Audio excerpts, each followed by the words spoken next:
It's that time of the year. The official power rankings times. Scrimbux Stock Exchange. Let the mold begin. This is going to be the video, the show, the rankings. I'm sure it's going to send people fuming. I'm sure. They always do, even if they're reasonable. Oh boy. Can't wait.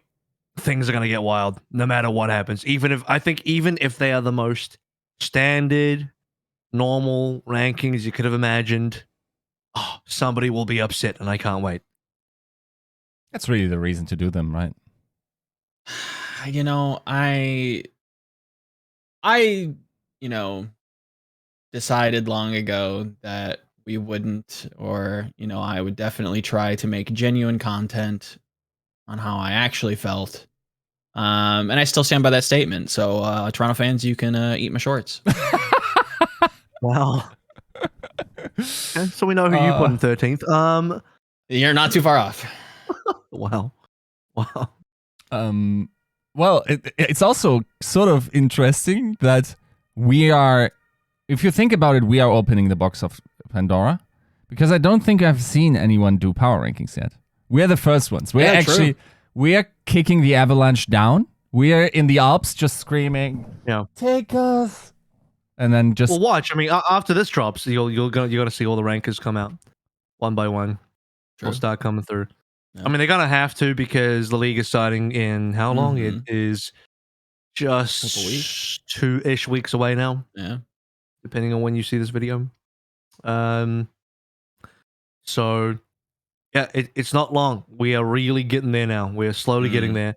Beta will be dropping in roughly a week-ish, maybe just under a week.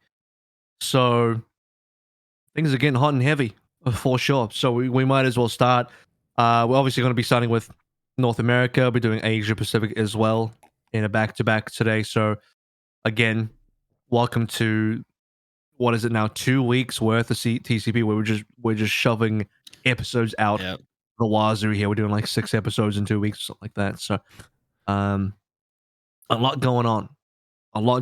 So I'm excited to see what everyone has for their rankings. We don't actually know what everyone else's rankings are. We've all submitted our rankings to our producer Eric, and only he knows what we've truly ranked. And I don't know what these two gentlemen have done. We'll have to find out. We already know Joe's doing something a little special down there for Toronto for some reason, because he's not about it this year. I don't know. He's not about it. No. I've put them as my number one, so that's going to annoy Joe, I'm sure. Without further ado, guys. Episode 227. Brought to you by Battlecry, Refine Being, Bronzebot Buhal, Chare, Commissioner Picasso, Chris R34444, Casher67, Lolshin, Porkchop Sammy, Rick Sane, Volamel, Smooth Nuts, Your Misery, and a big thank you to our new YouTube member as well, Vishmam.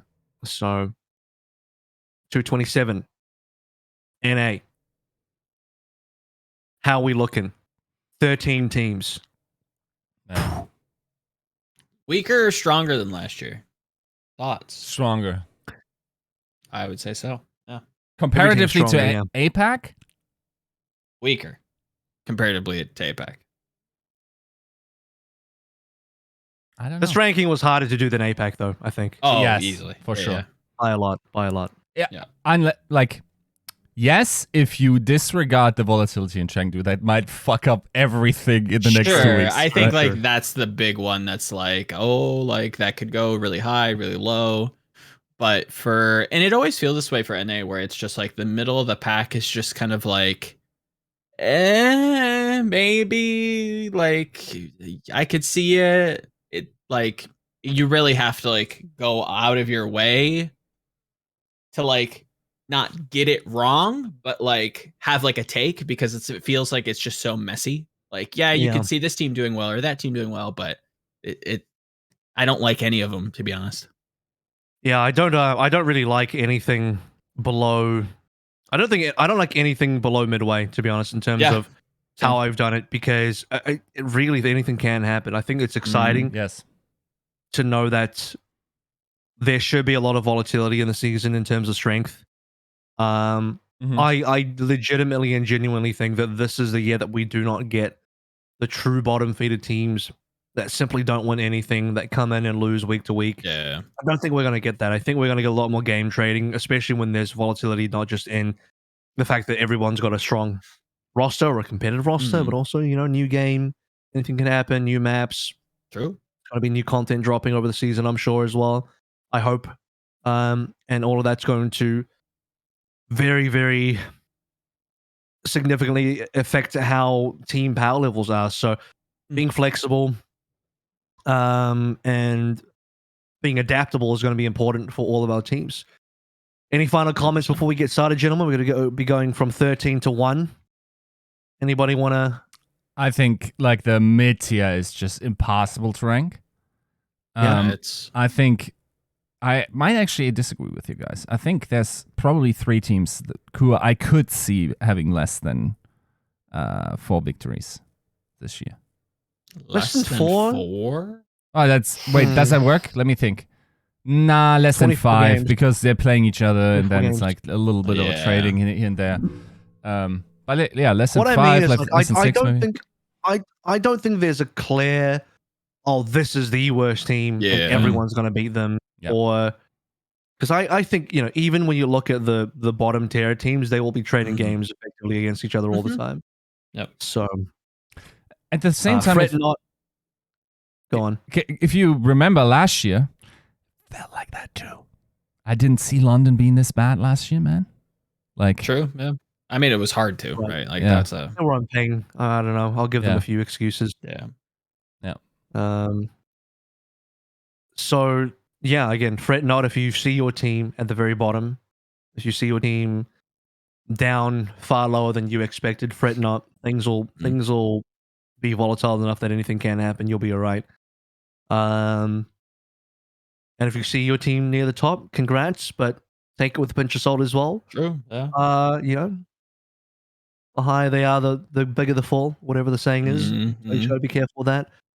I'm sure, as with every single season, teams ranked really highly sometimes will and often do disappoint. So we'll look out to which of those will happen. Also, really interestingly as well, I'll be looking forward to the fact that might be a little bit of Yiska scrimbux attached to some of his rankings. True. That could be interesting. Some, but not too much. To be honest, like that's, I guess that I can say that. A, I don't want to steal my own content. B, You don't want to plagiarize yourself, Yiska. Yeah. B, it's also, let's be perfectly honest, this is the year where you should believe scrimbux the least. Just because like we've had a couple of heavy meta switches within the alpha. It also caused a power level fluctuation for some teams, not for others. And once again, it just reinforced my belief that a lot of playing professional Overwatch is actually just hitting the right meta strides seemingly by random. You can be prepared better than others, right? By having redundancies. Sure. But like having huge rosters. It is really hard to like with 7 just like calculatedly just hit the meta on the nose every time, right? That's very hard. This is also why I feel really unsure about some of the positionings of the rankings. I'm like, oh man, these could change at any point. Yes. Throughout the season. I think I was pretty heavy on scrimbux last year. Last year, my power ranking was very scrimbux indicated in terms of what I was hearing and what I knew. Whereas this time around, I feel like I wouldn't be even confident of putting that kind of stuff in here just because, I'm sure teams are still trying things out. And I'm pretty sure, any meta change, any big patch would change everything. And you hear there's so much more this year that would increase the volatility of a team's strength than what we've had in like 2 years now in the Overwatch League, the last 2. So true. Yeah. Things be wild. So, we ready then? Number 13. Drum roll, please. I actually have the drum roll. I'm not going to do it though. We'll just pretend in your mind there's a drum roll. What is team number 13? Let's reveal it across the board. Is this the real one? This is just checking this is not a drill. This is the real. This is real. We've all picked London in the last place. Okay. I was just checking that this wasn't a drill because we were doing some drills earlier. I'm like, oh, this could just be a drill. I'm like, Eric, is this a drill? Have we all just done this? Jesus, poor London. Who wants to start? Nobody wants to like be the last place team, right? Like nobody wants to put them there. You know, I think I think I can speak for everybody here that I think we respect Nuki, we respect Christopher, we respect all the players and their time. Yeah. But, you know, somebody's got to be last. And with, at least for me, with how much like volatility has gone on with the flex support, how highly I rank DPS and how not thrilled I am with Backbone kind of leading the projectile charge. It feels like a liability, if I'm gonna be honest. Yes, obviously we've heard through the grapevine that that position at flex support has been filled, and while I think that, you know, I think that player is fine, there's still just so much that I have a hard time seeing working with this roster. Are there worlds that they can be successful? Yes. Is that going to be across the entire season? That's tough to say. That is a tough one. Yeah, with what's gone on with some of the liabilities, when you compare them to, again, their peers, it doesn't feel like they stack up all that nicely. Yeah, I think it hurts to say. I think it's also like just like an uphill battle for Christopher. But yeah, in my mind, like I maybe had the entire situation around Provide been different, I would have thought about like their power levels differently. But like at this point, like not only are they pound for pound, probably also given that they actually didn't change as much as they did from last year, other than the backline transformatively. I'm not sure how much Poker will be playing. You know, these questions. True. Yeah. It's like now we're looking at other teams, how much they have upgraded, and it's just hard to see. Maybe it's completely wrong, and you know the ping difference will actually help them a lot. But yeah, I think on paper this is probably the weakest roster. Maybe in the Overwatch League. Wow. Yeah. I mean, it's hard to argue against that. It's a tough one because, as Joe said, you know, Nuke and Christopher's are kind of friends of the show, and looking at this team, while I think it's an upgrade over the previous team, I'm actually going to throw in a take here as well. Even if Provide was in this roster, I still would find it hard to place them 12th instead of the team that I actually have in 12th. It would still be hard for me to rotate the team I currently have in 12th with London. Yeah. There's not enough pieces here that really give me enough confidence to rate them highly. I think this is one of the most. This is like an ultimate underdog team for me that have a lot to prove. I think London as an org have a lot to prove in terms of. This is now what kind of 3 years. Well, it's been 2 years of kind of mediocreness after the whole, you know, Korean London core from season 1 kind of departing after season 2, right? And even now in season 2 started to go downhill. This is kind of like their third shot after that season 2 core, where, you know, man, I think it's tough because I know the London fans are looking for a W. They want to be proud of their team and support because they used to be champions, but now we're here. It's like still an uphill battle. I'm glad that everyone's in NA. We'll see how much that ends up helping them. I'm sure it will help a decent amount, but just due to the fact that everyone else is upgraded as well, when I look across the board on other teams, it's just hard to put them above those teams right now when there are far more exciting pieces on some of those other teams. So London unanimously in last place for us. Unfortunate. It is unfortunate. I don't know if that'll surprise some fans, but I mean, it doesn't surprise me. I think I probably expected this from all of us, to be honest. And we didn't coordinate on this, but it does make a lot of sense. What do you think is like the potential, like the reasonable potential? Not like stars align, everything goes well, and like they hit the meta or whatever, but like a reasonable range for them. Which places would you say has the highest probabilities for them to land? They're Other not than cracking to- outside of like bottom 5. No, I was going to say they are unlikely to make a tournament. If they make Yeah. a tournament at all this year, That's a regional or victory. otherwise, Yeah. that would I think require top 8 in North America. Yeah. Yeah. That's insane. Like that Then would be Christopher's a huge magician. win. Yeah. Yes. I mean, Fucking whatever Edward Christopher's Elric. being paid, pay him more if they make it. Hmm. Yeah. Christopher better get like a salary bonus if their team makes Yep. top 8 and actually gets into a tournament, Mhm. of which they won't win the tournament, but just making it is a big achievement for the Can you team. I think. imagine if they did though? Like, what a What, fucking win the tournament or success story. get into top 8? I mean, like getting into top 8, like at one top 8 Yeah. performance for this roster, like that's already like a success enough. Yeah. But can you imagine the absolute, not even nightmare, like that I feel like that's just negative. Like what a story it would be to see London, like unanimously we rank them this low. I won't speak for Plat Chat, but I would imagine that they probably think something similar. Like don't It know won't them be- all it that won't well, be but it high. can't be that too far off. No, they would have You know? London somewhere in the bottom 3, I'm sure. Yeah. Yeah.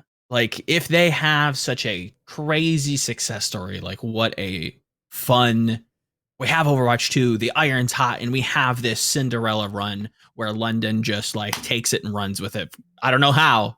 Don't ask me how they're what kind of smoke they're. Yeah, that'd be crazy. They need to kind of wait for the injection of EU talent for Overwatch 2. Yeah. Because if they're trying to, here's the problem with building teams based on EU talent is not a lot of good ones left. And so Mhm. when you're trying to really scrape through to find good EU talent, yeah, it's going to be rough. You know, you're not going for the clear Korean talent, which is understandable. You know, you want to build a English speaking team, European team. It's admirable. I like that. I like what they're going with that. But you need an injection of talent for that to truly, you know, bear some fruit for you, because you know there's some crazy talent on other teams. So this is going to be one of those years where you're hoping for the best for London. So 13 out of the way. So London's done. We no qualms about that. Let's take a look at number 12. What has everyone got for 12th place in the power rankings? Oh. Oh, all even again. Are Oh, you really? sure we didn't coordinate on this? Are you We sure really we did didn't it. coordinate on this? You really just put them all in the same place again. So Vancouver Titans, the 12th place team. We Now- don't get that often, really. Like Yiska, like over the years, how many times have we just been like across the board? Like it's usually like once or twice, right? Like a power ranking, it's just like, oh, like we all agree, like just once. Yeah. It doesn't happen often that we agree, but it's like, Yeah.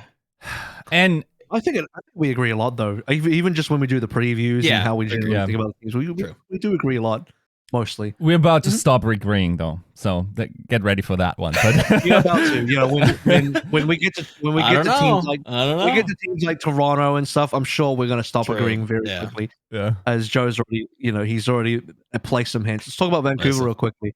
So for me, obviously I was saying, like, you know, even for me, if Provide was on the roster, Mhm. I don't know that I'd put them above Vancouver. I don't know that I would swap them around, because when I look at Vancouver, even though they're 12th for me, they Mhm. have more exciting pieces that I think can clutch wins for them and can really do a lot for them when you have a lot of power in that DPS line. I think the rest of the roster starts to Yes. look a bit weaker. I mean, the rest of the roster outside of Marsa starts to Mhm. really look weak, but at least you know that in that DPS line, like, you can see some really good solid play, Mhm.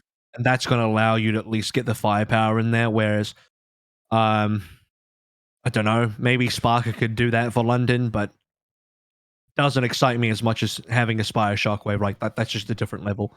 Yep. Yeah, and that's kind of the big difference for me, where it's just like London, maybe you could argue, like, yes, they maybe have like a better or more proven tank line, right? I don't think I would trust too many like European tanks outside of Poco. Hadi, I think, has a lot to prove outside of last season. But when you look at Overwatch 2, you look at what everything's that's been said, you look at what people have been saying about the game, it seems very DPS centric, for better for worse, whether it's individual or whether it's filling in for what, you know, that off tank used to provide.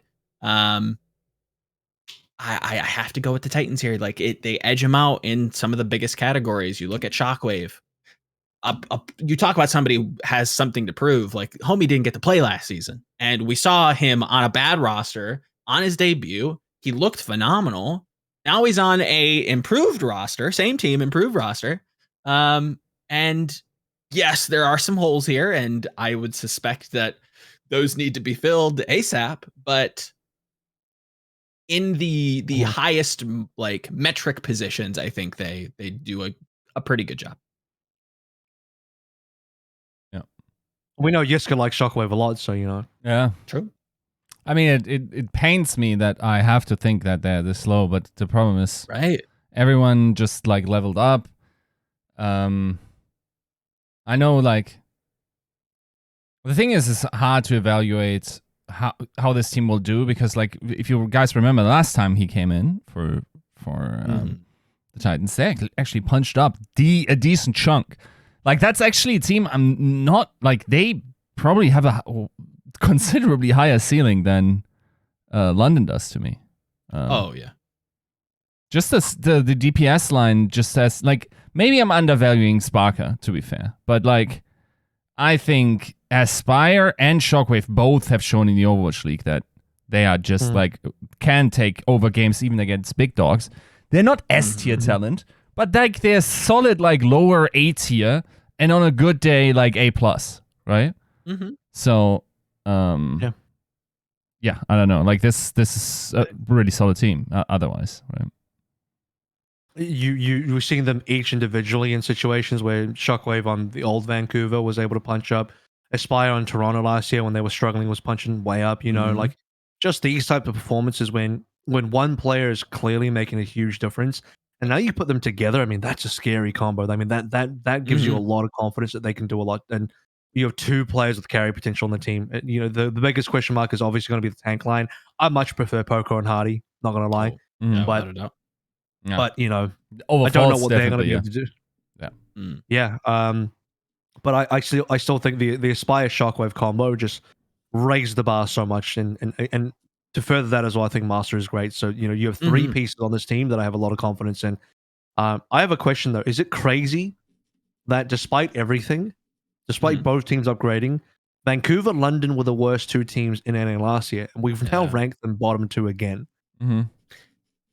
You know, I start to, as we were coming into the show, I start to recall like some of the teams I've historically ranked pretty low, and I look at my ranking, I'm like, God, like these people can't catch a break. Like it's another just historically low expectation season for some of these teams, including the Titans, including London. I think it has to do with, like, if I had to guess, right, the caliber of talent that they're kind of, you know, courting. I think the Titans in general started off pretty strong in the offseason. But as things have gone on, you start to see other teams and their signings, and it's like, yeah, that starts to slowly trickle down. I mean, like, go back and listen to the Titans, you know, team preview. I was pretty high on this team, and then when you start to rank them up 1 to 13, it's like, yeah, nope, you got to go down. You just have to comparatively. That doesn't mean that they have they don't have a range. Like, I can see Titans, if anybody's going to do well, I think it's going to be the Titans in this bottom 5. They have a lot of punching potential. If they made some moves, I could see it. Granted, I could say the same thing about London. I think Titans have a better skeleton to work around. You talk about Masa, you talk about, you know, Aspire and Shockwave. Again, two players who had no business doing as well as they did on some of their debut seasons. They were standout. Like you said, they took over these games, and like that speaks volumes to me. But still bottom 2, which means whoever's in 11th place, 10th place, they just do it better. Still, they have high potential. They have all the rest. So why don't we find out who our 11th place is? And this is probably where things get a little bit different. Surely we can't be 3 in a row. There's no way it's 3 in a row. No, it isn't. Oh, here it is. Read them off. What do we got? Is that the exchange bucks? The scrimbux exchange has been officially cashed in. Oh no, you didn't. Well, 2 of us remain the same. I think Joe and I coordinated quite well here. Well done, Joe. High five. Well done. Yes. Why don't we let Yiska go first, since he's the one he's the odd one out here. In fact, he's got a team that most people would have thought was pretty reasonable. He's got them in the bottom 3 in 11th with the New York Excelsior.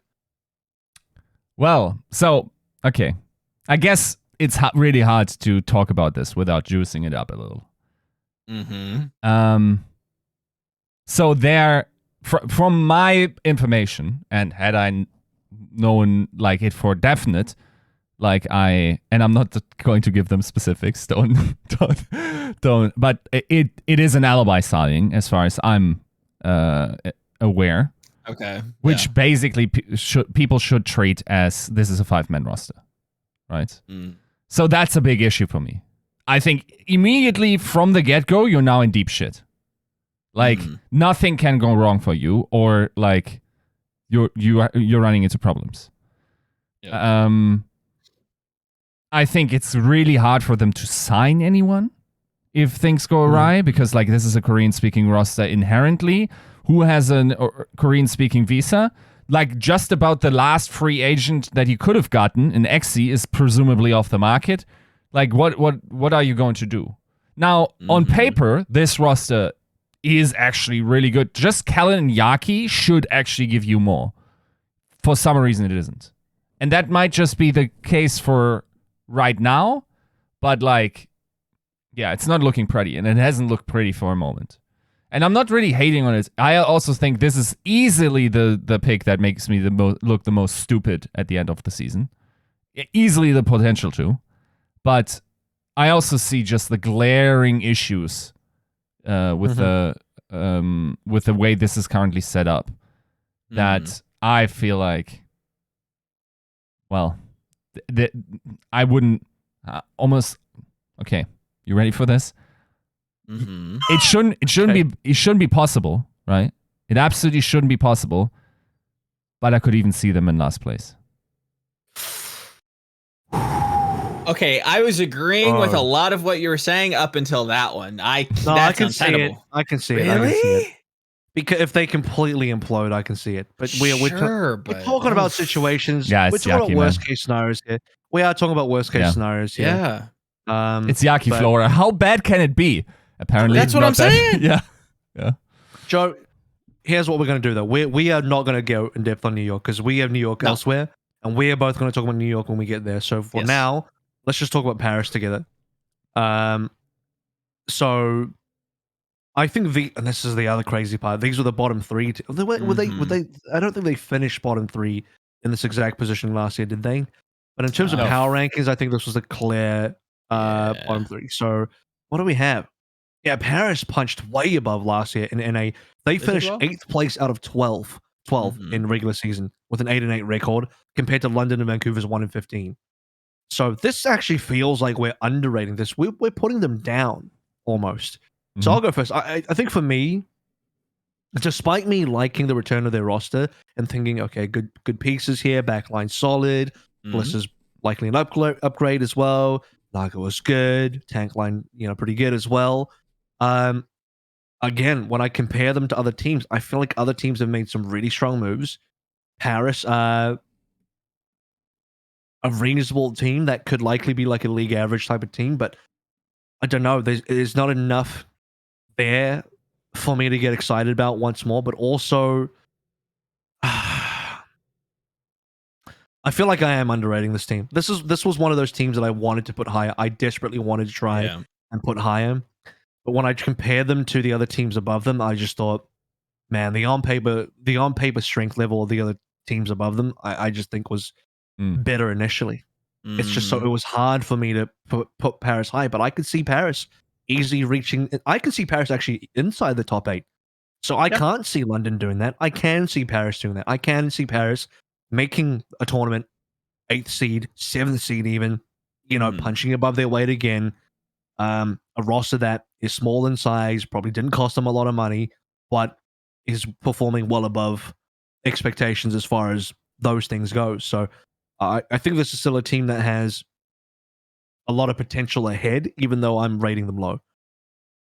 No, agreed on all fronts. I think my biggest concerns, not to completely, double back to a lot of the team preview, as we kind of talk through it, this was a team like Avril said, like I could see doing really, really well, and I was actually quite high on.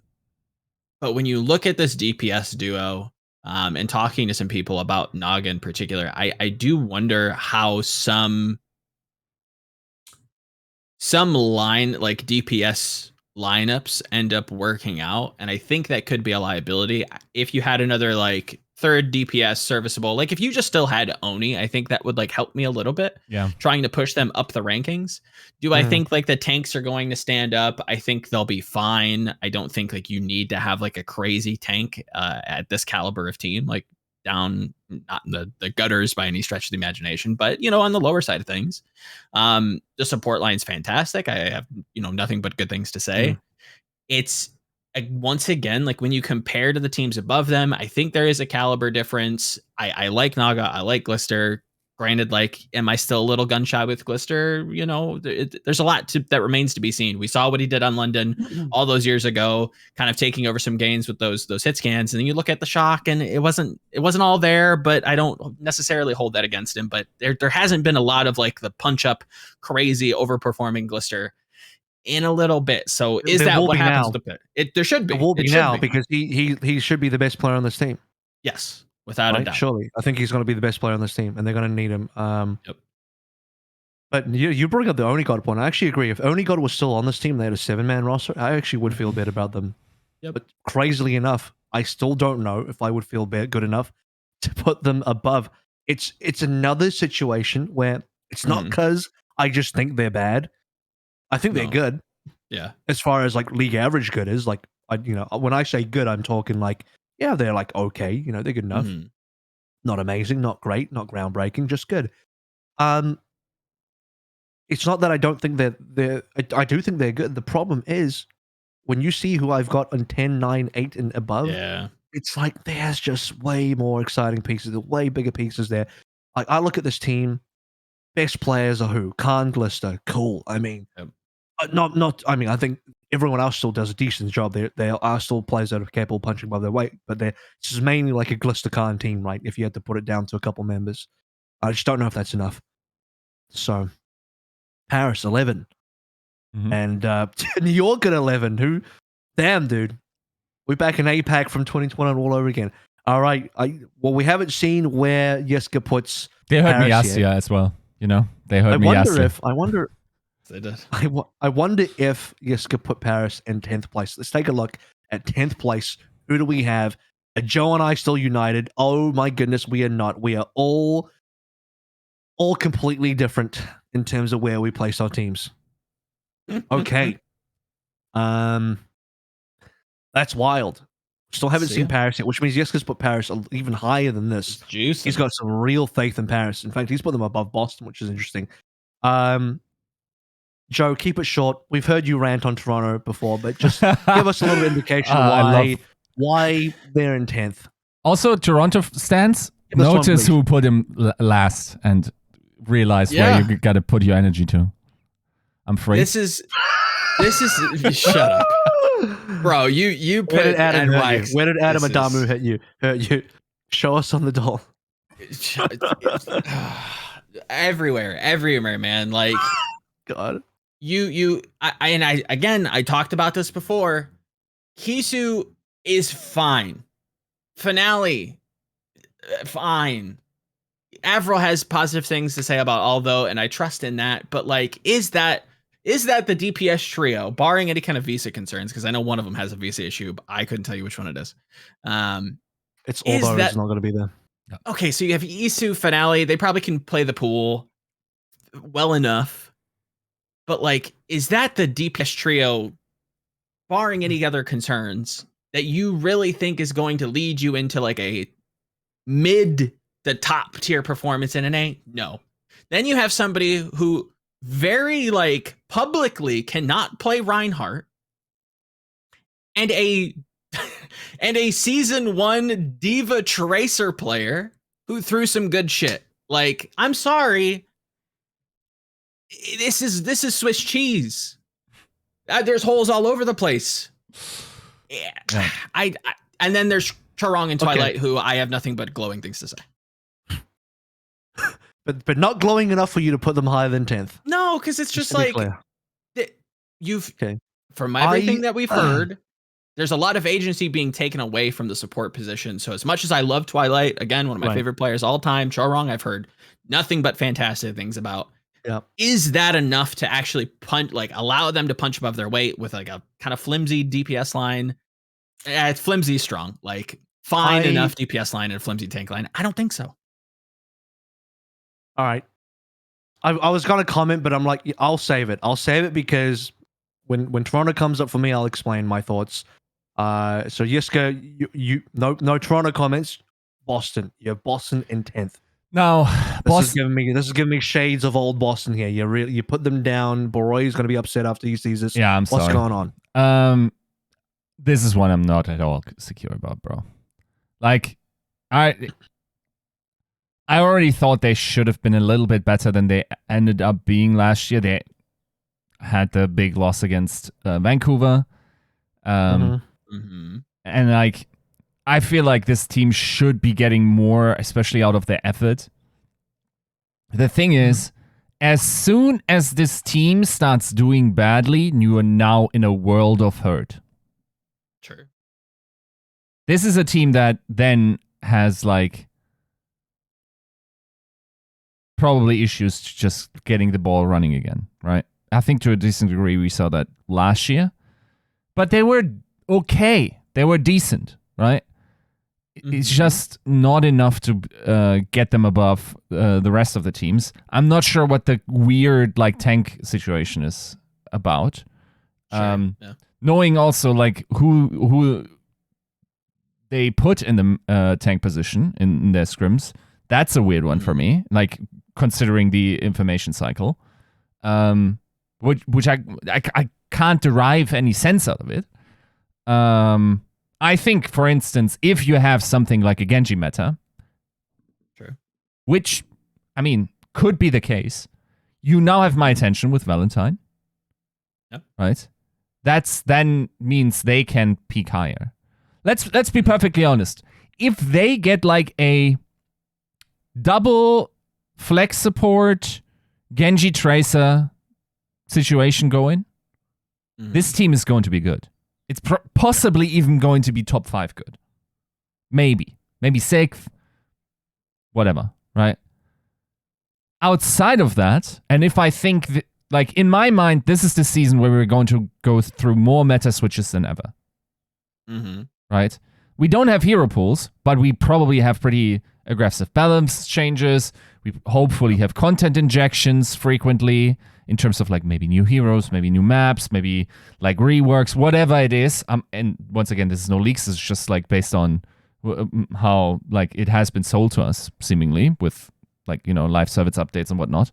I think this is a team that absolutely can have the Mayhem experience from last year where you're making is like Hawaii one week and then the next week you were bottom of the league. That is that's a team that is like this just because like Striker and Valentine on their top picks are actually legitimately heavyweights in the entire Overwatch League.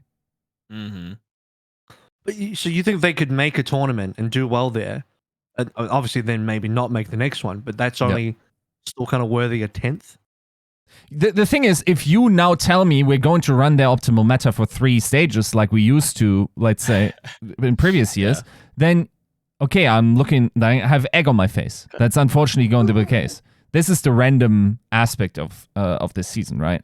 I think they definitely they're probably one of the teams that have the widest delta of potential placements out of, especially the midfield. And I told you guys, like, the midfield is so hard to rank for me. It's like legitimately like single percentage digits like difference in power levels in my mind. So let me tell you the team that I think is just wild for me to rank, and that's actually Mayhem. So a couple things here. One is the fans are going crazy right now, like, because I'm the first person that's brought up Mayhem, which means you two have Mayhem even higher. When the fan narrative for Mayhem is they all legitimately think this is the bottom tier team. I think the fans truly believe that Mayhem is the 13th team in NA and maybe the 20th team in the world. the fan narrative is that they believe Mayhem is just That's the nuts. To me. literal worst team, complete dog shit. That's what they think. At least that's what I'm not. I mean, not everyone thinks that. I'm sure there are some fans out there collective that though. have thought a little bit better. But I've seen way too many comments on the internet putting Mayhem. Like, I'm sure if there was a 21st position, they would put them there. Like, that's how poorly they think Mayhem will perform. When I'm slightly biased because I know Gumball well, and I know what he brings to the table, and I know what he's capable of. I'm also friends with McGravy, so maybe that boosts things up for me as well. But even then, like, if I was truly biased, I'd have them much higher than 10th. You know? Yeah. Because I'm, so this is probably even lower than I wanted to put them. And clearly I'm underrating them a little bit because you guys have them even higher. So Yeah, I do look juicy. at on paper strength though. So to give a little bit of what's going on behind the scenes for me, I do look at on paper strength a lot. This is a very low scrimbux injected influence from my power ranking compared to last year. Again, I'm reiterating myself, but just to remind people, I'm specifically kind of removing scrimbux from the factor here just because I trust them very little this time around, as Yiska even pointed out. So Mayhem for me are a team that, first of all, they're still kind of figuring stuff out. I mean, they're still changing bits and pieces of their roster. Some of it, it does make sense, considering Kareev coming in, he was available, probably the best flex support available. People have some negative opinions of him because of the Guangzhou situation, but I don't think that was Kareev's kind of wrongdoing there. I think that the mismanagement from the team really affected how everyone looked. He's kind of covering for Majed's visa situation right now, and then I mean they get to play double flex support as well. They kind of, if anything, should make you a little bit excited because people are pretty down on Animo, so maybe a third support should give you a little bit more hope. They're rumored to have Xe as well. They dropped Mirror. They're rumored to be picking up Xe to fill that spot. Xe is a very exciting player. I think he's got a lot of highs in there. Checkmate's hella underrated. A lot of fans don't actually really know Checkmate at all. They think he's funny Ryan Charge Man who covered for OG one time. And then the Adam Someone tank kind of duo there. Duo in the sense that two of them exist, not that they'll both be playing. Someone's a mega underrated player. I think most people don't know what he's capable of. He didn't have a great showing on CC. It's whatever. I kind of drove the narrative there as well. Like, the CC players kind of looked a little bit middling. But hearing great things about someone behind the scenes, I think this is a team that has a lot of capability to punch up. This, to me, is one of the teams that has some of the highest potential to be punching up. Definitely above, for me, Paris, Vancouver, and London, which is why I have them here in 10th. But you guys, I'm sure, will be talking a bit about Mayhem as well, when inevitably you'll both have them in 9th place. So let's take a look. Do you both have Mayhem in 9th place? He thinks not. No, you guys have Mayhem high. Okay, interesting. Well, New York's shown up again, Toronto's shown up again, and Boston's shown up again. So we've heard a little bit about what Yiska thought about New York. Joe, why don't you take us through why you have New York 2 places higher, or maybe that's where they should be, and Yiska's crazy. Well, I mean, that goes without saying. I'll get you. I look at this team, and a lot of what he said, I have to reiterate, right? Like, over the course of the season, I can't trust this team to do anything long term. But the caliber of the player is tough to argue with. You talk about Kellen. I need not, point you to too many directions from this podcast to, hear some really, really glowing reviews about Kellen. I've looked at his tape. Looks quite good. I look at Yaki. I've watched this kid since he was in MVP space. The kid's a nut. He should be quite good. Flora, as much as I'm not huge on him, I think he'll be good enough. I look at Myunbong. I look at Gangnamjin. Would I like a main support? Without a doubt. I know that people are, Yiska's hedging bets with this 6th signing, and I get it. But if we're just judging this as a 5-man roster, I think they can kind of diff some of these teams, or at least they should be able to, right? Whether or not they are is up for debate. But that's kind of my logic. I look at the positions that I value. I look at DPS. These are some talented DPS players. I look at the tank, should be able to play the field. I look at the supports. They should be fine. this should be an okay team. Not bad, just mid. Actual mid. Okay. And what's interesting here as well is that Joe doesn't have Boston yet. So, like Yiska, Joe believes that Boston will be better than New York. I've revealed Boston, haven't revealed New York yet, so we've kind of flip-flopped here. I'm going to go with my Boston pick, and then we'll talk about Defiant in a second. So for me, this was an interesting position because we're starting to get into the territory now where a lot of different teams could be put in this position, exchanged up and down. A lot of volatility here. I don't feel 100% confident about most of the picks you're about to see coming up in the next 5 or so picks, or 4 or so maybe picks. Boston have some really good ceilings here. This is a far upgraded team compared to what they were before. I maybe don't share that many of the same concerns that Yiska had for 10th. That being said, I've only put them 9th instead of 10th. So it's only one better ranking. Right. I still think they have the capability of looking a bit mediocre. I mean, the Vancouver loss does paint a pretty negative picture there, but I think they kept good pieces. Valentine and Punk were worth keeping around. Crimzo was so good last year. Faith was worth keeping around as well. MCD, beyond the controversy, was a very good player on the Spark. I don't know what's going on with the 3 tanks, but I don't see that as a negative. I don't, that's not minus points for me, unless somehow they're just doing this revolving door, like one game Marvel's playing, then game 2 Itsel's playing, then game 3 Punk's playing. That would be a joke. But to me, it shouldn't be a negative that they have 3 tanks. If anything, it will give them the capability to be flexible, gives them options. I think it's a waste of money. I think it's a poor use of your budget to have 3 tanks in a 1 tank game. But I'm not deciding how Boston is spending the money, so that's up to them.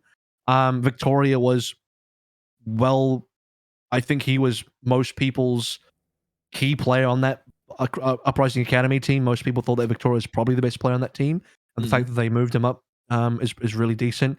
Good replacement for I'm37. Striker is Striker. I don't think there's much to be said there. As long as he's not, get into fisticuffs with Huck, I'm sure he's going to do fine. And Valentine still has a lot to prove. I think this guy's really good. So their heights are quite high. I expect Boston to be fighting for tournament qualification every single time. I've got them 9th here, but I think they have the capability to be 4 rankings above at least. So they should legitimately be going for a top 8 in NA almost every single tournament. So I'm pretty happy with where I have a Boston. I just think, again, the teams I have an 8, 7, 6, 5 above, I just think are a little bit better roster quality-wise. So, and one of those teams, funny enough, has to be the Defiant. Where do I have them? Who knows? Yiska, you have them in 9th, which is only 1 higher than where Joe had them. Yeah, and once again, this is one where I'm not super confident about. Again, the Met here is... I think this team is unlikely to finish top 5. Top 6, possible. But, I don't think they're... I think it has something to do, how strong do you think support lines will impact the game, right? If your answer is high, now you're looking golden with the Defiant. Sure, right? Yeah. If you're thinking it's about DPS, good luck doing anything with B+, A- DPS in Overwatch League Season 5, right? So... having that said, I don't probably not as badly as Boston, but this also has egg on face potential for me. I think they're. I'm decently sure that I have a good gauge on their coaching staff and what they are capable of, and especially with Moby, I think that is also a source of me getting it going terribly wrong in terms of my placement of them here. I think this is a team that actually feels like every other Defiant team beforehand. You know, you remember Defiant Season 2, they come out, they get a stage tournament early, they look pretty sweet, and then the meta changes and that's it, right? And they will never blow out a stage completely unless they have easy opponents. I think, yes, this team will pretty frequently, 2-3 stage tournaments is probably possible for them. but it's so meta dependent for them as well. So just on average against the competition, and notably, like, I think for some it's going to look nuts, the rest of my rankings, but like I think just in terms of probability, they're fine. They're fine. They 6 to 8 is all perfectly fine. If they finish anywhere from 6 to 9, I'm not surprised. Mm-hmm. Okay. So you've basically just put them at the bottom of your range. Yes. I mean, that's acceptable, I guess. To be fair, I did the same thing with Paris, so I don't blame you for it. I put Paris at the bottom of my range, so it is what it is. But we've now revealed 2 Torontos, 2 Bostons, 2 New Yorks, and 1 Mayhem, 2 Paris as well. This is likely where Yiska probably drops a Paris in 8th. That, or you both drop a Mayhem in 8th. Oh no! See if that happens. Let's reveal rank number 8. Who do we have at 8th place? Well, we got a Paris. I read Yiska correctly. He did drop a Paris in 8th. True. Joe and I are once again aligned on the Washington Justice. So Joe and I already talked about Paris. This will now be Yiska's turn to talk about Paris. And I want you to kind of talk about Paris in a way where you can explain to me the gap between where you have them and where Joe and I have them. Because we have them at 11th. You got them in 8th place. So you know something we don't. Right. In my mind, you guys are probably just based on paper strength. I think you have them in the right place. I think even 11th place theoretically is already a small magic move. 8th place would be nuts. Just based on, if you look at this team, it might be the lowest budget roster team in the league. Sure, yeah, maybe. Maybe Valiant, but even they have a bigger roster. You have them over one of the biggest budget teams. That is correct. So fucking hell. So okay, I think this is a season where mentality management won't be as important as strategical management. Why do I think that? I think meta changes take care a lot take care of your team atmosphere a lot. If the meta changes frequently, that's a mental reset that you're getting for free. Every stage, presumably, if we're getting balance changes, if we're getting, content injections, is a soft reset for the mental for these guys, right? I think in terms of theoretical or strategical strength, JMac is someone that has been proven to be able to punch up. I think that them lacking Get Amazed is not going to weigh as much into it. I think theoretically speaking, I think the Glister upside is nutty, theoretically. Sure. I will also say this is one of those players where you can't gauge anything from scrimbux, because I can tell you in the last years, this kid was nuts in preseason scrims as well, but then never shined to the same degree. Glister didn't have a bad season, by the way. Like, Glister had a decent season. It's just, in my mind, he's still, like, one of the great talents coming out of Korean contenders, and he never really slipped into that role like a Pelican would, right? Yep. So, it's an interesting environment. I think this is a team that, just by the cohesion of the situation, and then also, keep in mind, not having to play on ping, is going to punch up from last year. I think this is a team that probably grows with the opportunities, is probably likely to feed out of teams that will be struggling and will continue to have solid success. But at the same time, if these just like hover above London and Vancouver, then I'm not surprised either. I think that's where they should be. Probably should be in last place based on their budget, but based on the talent that they have, I think like locking up Khan was a big deal. Locking up Glister was a big deal. I think that tank line is pretty okay for what they're trying to do. I think they're very honest about like where their strengths lie and play to that potential. Yes, I do have some question marks about Naga's ability to. I have a question mark. Project, yeah. Do you think Do you think that Paris have an on paper better team than Toronto? No. So your ranking above them is purely based on something more intangible as a team. Yes. Scrimbux. Because I will say, despite Joe's beef with Toronto, putting them in 10th, he still has a base enough pick to put Paris below Toronto. Yeah. Right? You know what I'm saying? So the Paris believer, no less. I can't do my boy Twilight like that. Can't do him that. Can't. Yeah. Bottom 3, can't do that. All right, so you another team that you haven't been too pleased with is Washington Justice. You do have them in 8th though. You have them above New York even. Oh, so I don't want them this high. You believe in Washington more than Toronto and New York at least. Yes. And you kind of have to. And you look at this team again, you wipe my stupid shit-eating grin off my face, and you look at this team, you go, Happy Decay. Talent. Just talented. Assassin. Can he hit an EMP? No. Is he at least serviceable on Lip can't hit EMPs either. That's very true. That's also very true, but I mean, he's a little bit he's a little bit built differently. I'll just leave it at that. Like he's a little bit different. I don't hold Assassin to, a ton. I don't hold him like accountable for last season, but like there are some errors that you just can't ignore, right? I look at that DPS trio. I think it's quite good, right? Very talented. I look at the tank line. I look at what Kalios brought to New York last year. I've seen Mag do incredible things. Again, I don't know what happened last year. Jesus, please fix it. I've heard very good things about Vigilante. I know you can't rate him because he's not going to come in till like, I don't know, fucking July or some shit. I'm not too thrilled about the supports, but I don't think they're going to be liabilities. I think they'll be fine. Right. I think they'll be serviceable. And nothing to write home to mom about there. That said, I had an epiphany recently.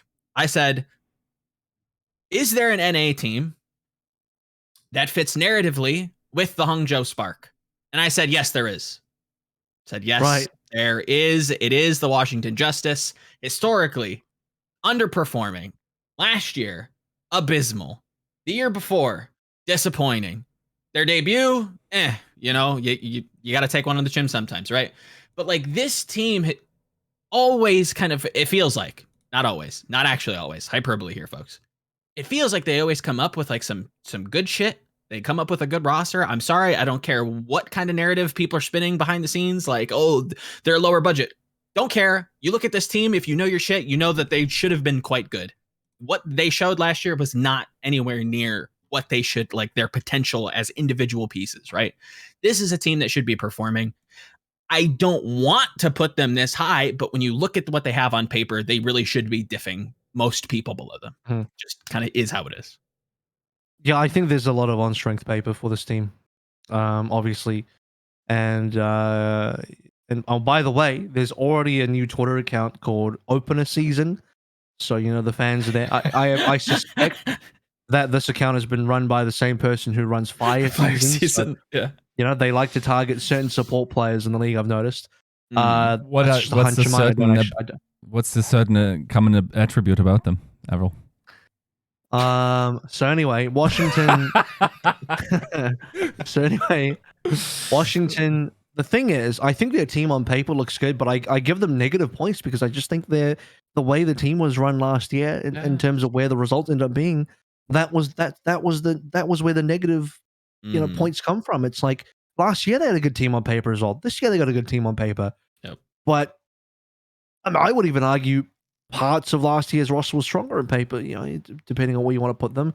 And they were kind of just a mid-table team. So I'm willing to just put them as a mid-table-ish kind of team again. I personally think that 6, 7, 8 kind of range is that mid-table for me. So I'm happy to put them as a league average team, even though they have a team that look like have some real potential on paper. I'm still only comfortable putting them mid-table, which is probably what Karenthal wants as well, considering he mentioned that he felt like his team wasn't. He felt like people were overrating his team last year in the rankings. So Karen, this time I'm not gonna overrate your team. I'm just gonna rate your team. I'm not gonna underrate your team. I will just rate your team, just in the middle, safe. So hopefully you're okay with that. One minor thing to add. because we've seen some of these like, hints at maybe impossible signing. If that's the case, I'd love to put you lower. I would love nothing more to put this team lower. There's some sort of molecular, decaying. That just meant decay arrived in Washington.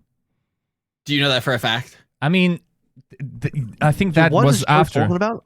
That was alpha decay. So what is Joe talking about? The Justice tweeted like an image of molecular like decay, and it was like an alpha particle. People thought that maybe this was like a signing to bolster. No, there's no fucking signing.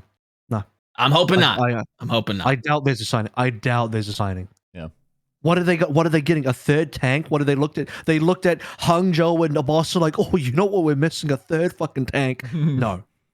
They already have 3 DPS, 3 supports. Unless they're going for a 4th DPS. No. Closest back, surprise. Well, now everyone's going after XC. It's like, oh shit, better fight for XC. Well, that's what we need right now. Another hit scan player. No, they're not having another signing. You know what? If they had another signing, I'll put them down one further in my power ranking. They can swap places. Who do I have? They can swap places with Boston if they sign one more player. Wait, you're ranking them down as they sign players? If they sign one more player, rank them down. That's badassery. Just because I'm unhappy. Just because it's a fucking waste of money. Exactly. No, I think that would actually make the team worse. Oh, sorry. Nice. Let me change. Let me just reiterate. Let me just rephrase something. Unless that player is Leave, who is currently on the market now. That's different. Yes. That's different. If the Justice somehow court Leave into a franchise deal of like 20 years. Infinity because monies. I definitely want another potential. I say potential. He wasn't. He literally is the current MVP. Another MVP candidate / potential MVP candidate wasted on a team. That's what I want to see Justice do. They ruined Mag and they have to ruin another player. That's what I want. That's what it is apparently. No, I think this team they're a middle of the table team. Yeah. Have the capability to punch up. Probably not going to be a tournament contender. That's fine. They will make like last year. They'll make the playoffs. They'll make the tournaments. They'll have reasonable results. They'll play within their margins. I don't think they'll be disappointing this time because the reason why they were disappointing last time is because we all had them like top 3, and then they were way below top 3. They were middle of the table, and that's disappointing. Whereas here, we just say they're middle of the table. They finish middle of the table, no disappointment, right? So that's where I have them. Cool. So a couple of notes from here. We've now revealed 2 Justices, all 3 Parises, still no Mayhem. Yeah. I haven't done Toronto yet, so I'm the only Toronto believer. You guys we got some heavy Mayhem believers. You guys have Mayhem in the top 7.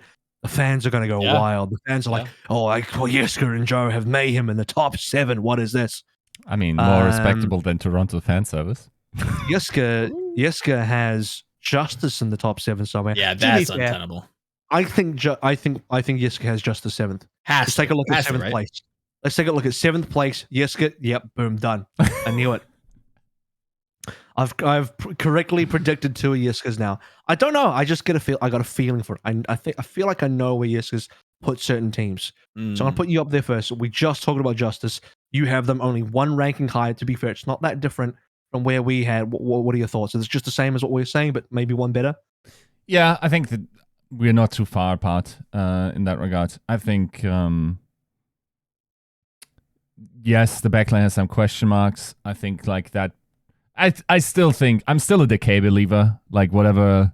I think that it's not about his personal skill that could cause the issue. It's only about compatibility, right? And generally speaking, like that team is well staffed.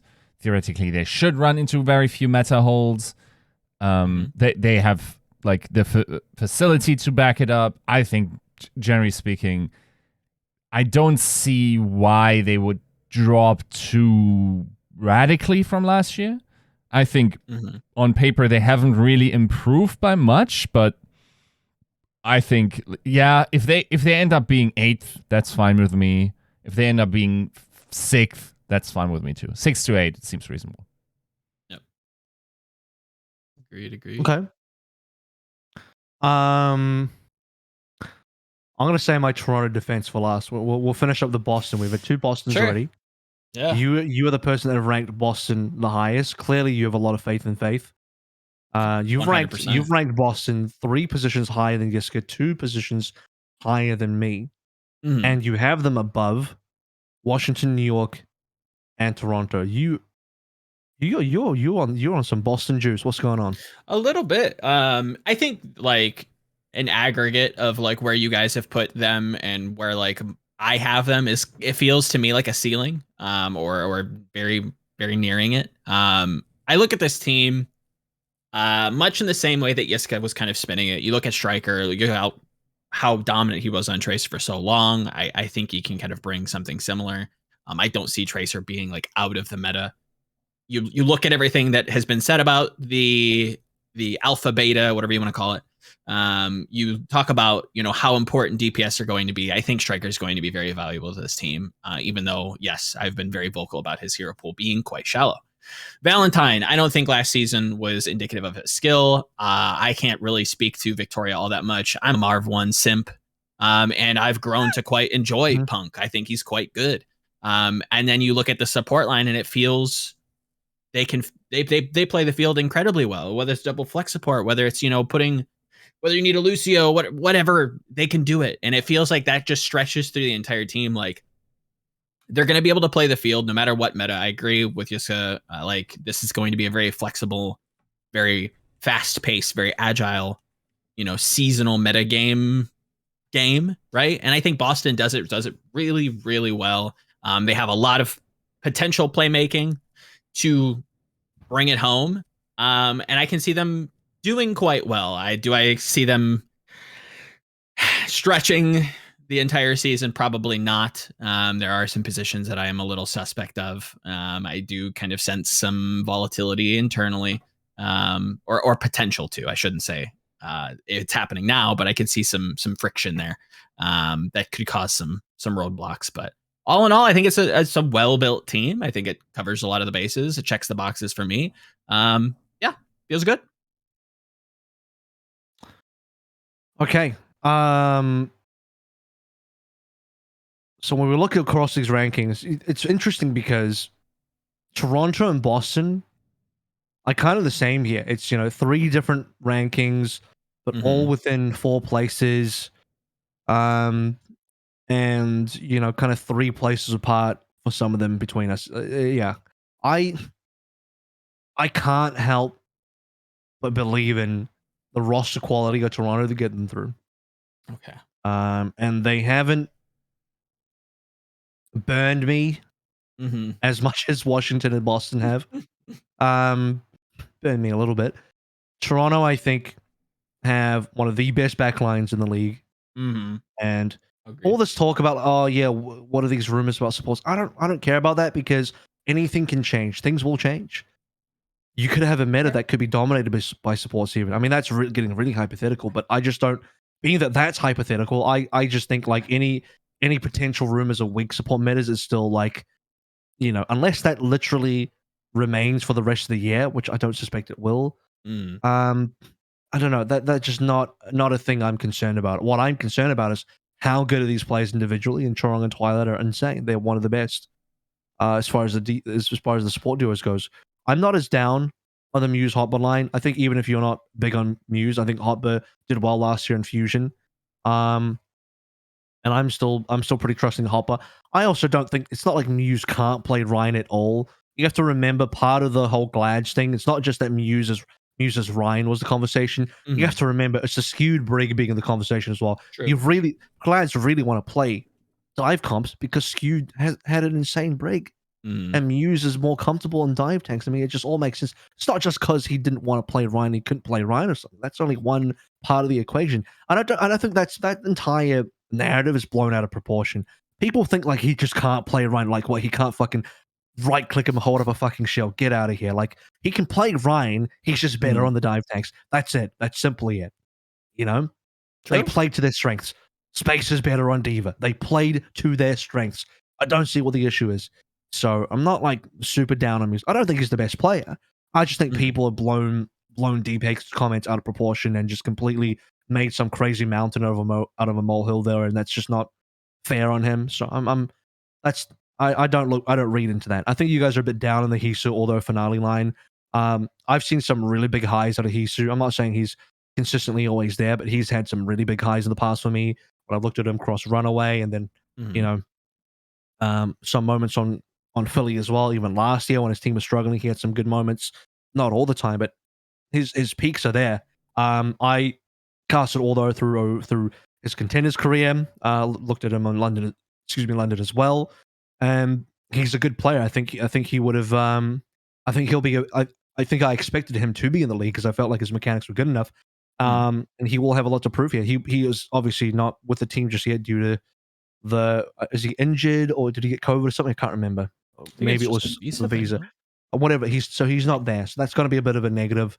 But that's not going to be the whole season. Ideally, I don't think it is. He's going to be there eventually. So maybe they struggle in the first stage, but we get to stage 2, 3, 4. They'll be fine.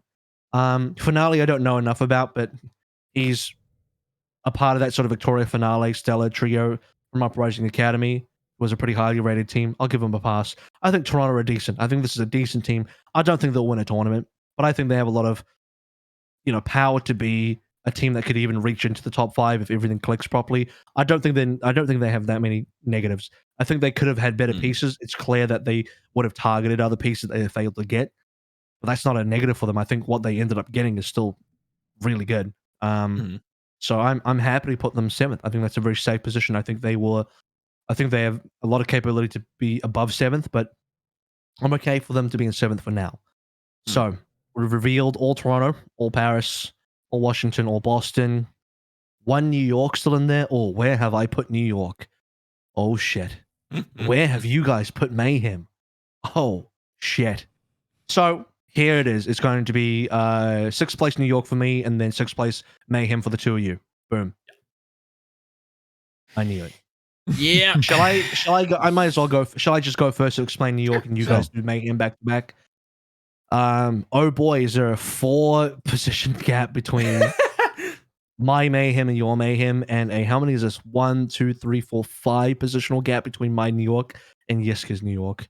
Now, I think this is the opposite of Yiska in some ways, where he thinks that his pick is probably a risky pick for egg on face potential. I think mine is a little bit as well. I think, again, I look at on paper strength here, and I'm not considering too many other factors yet except for on paper strength, because that to me is what's going to carry you through the season a lot. Even though I think the fact that they only have 5 players is crazy, and that's not good. That's not good at all. I should have them lower for that. I really should have them lower for that. But it's just too hard for me to. When I look at Flora, Yaki, Kellen, I get baited. I get baited so hard into wanting to believe in this team. So I've put them in a position that I think is on the higher end for them. Like, oh, it'll work out. Flora, Yaki, and Kellen will carry the team. It'll be fine, But this is high potential for me to also get egg on my face when we get through the season. Yiska's right, and New York are all the way down there, and then I'm like, oh, I look stupid now, but I don't. New York looks stupid because they for some reason decided a 5-man team and just had 0 flexibility. Well done. And somehow wasted Yaki again. 2 years in a row, Yaki would have been wasted. That's right. Yeah. Essentially, what's going to happen is either I'm going to get egg on my face, or Yiska is going to get egg on his face, and both would be acceptable in terms of the end result. So I don't know. New York ends up being a very hard team to rank for that reason, because their capability is so high in terms of success, but the capability to just bomb out is also pretty apparent based on what we're seeing. So very risky position, but I have that hopium. I'm definitely sucking up that hopium a little bit. I hear you. I wanted to like this team. You saw that first roster announcement. You're like, oh, what a good start! What a good start! I can't wait to see what they do. And then that was it. And then it just ended. Was it. And I was just like, fuck. And I can see worlds where they genuinely hold that position. Like if metas just kind of go their way all season, like it's not that crazy. But you both have Mayhem 4 ranks above me. Both of you have them in 6th place.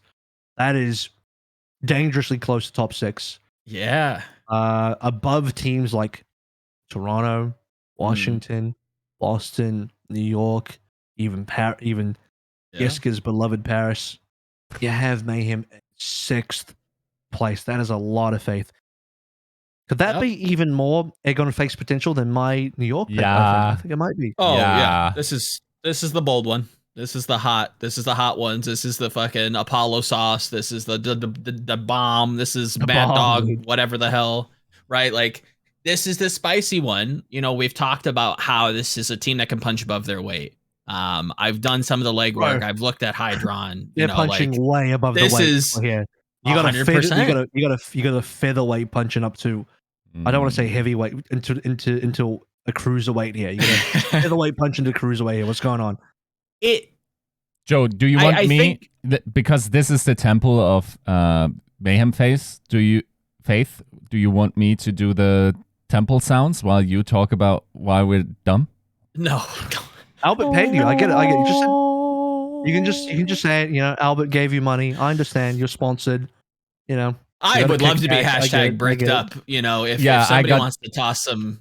I got that mirror salary for shilling.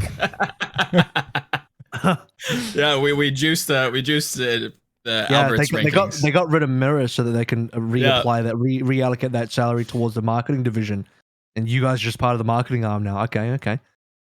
It'll be interesting. Continue. I'm interested to see where Yiska and I differ in terms of reasoning. Because mine is like very much intangibles. I've heard a lot of good things about most of these players, like intangibly. Like, I've heard very, very good things about Hydron. I've heard very good things about Checkmate. I don't think like these last few seasons have been kind to him. Mixed results on someone skill wise, nothing bad, but it's just like mid to like good.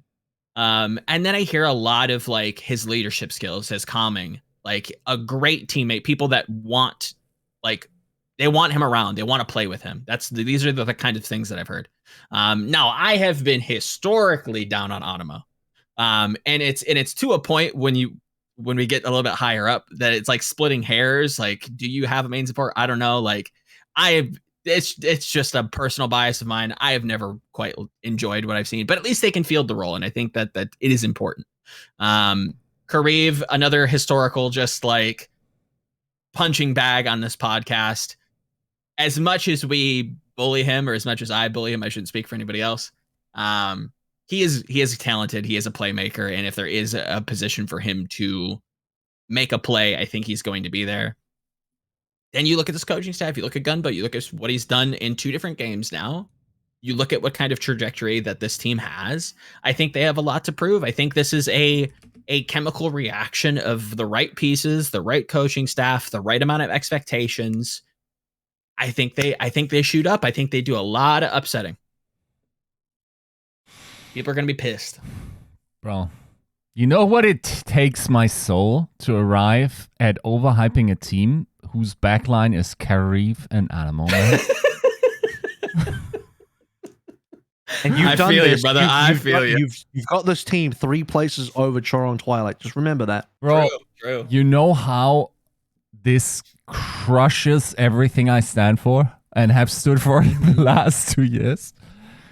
It is nuts. And there's only one reason why I can do that. And I think the only reason why I can justify this is the one thing that I've come to believe in more than my hatred towards the overhypement of these 2 players is my belief in Gunbus' ability to find market inefficiencies.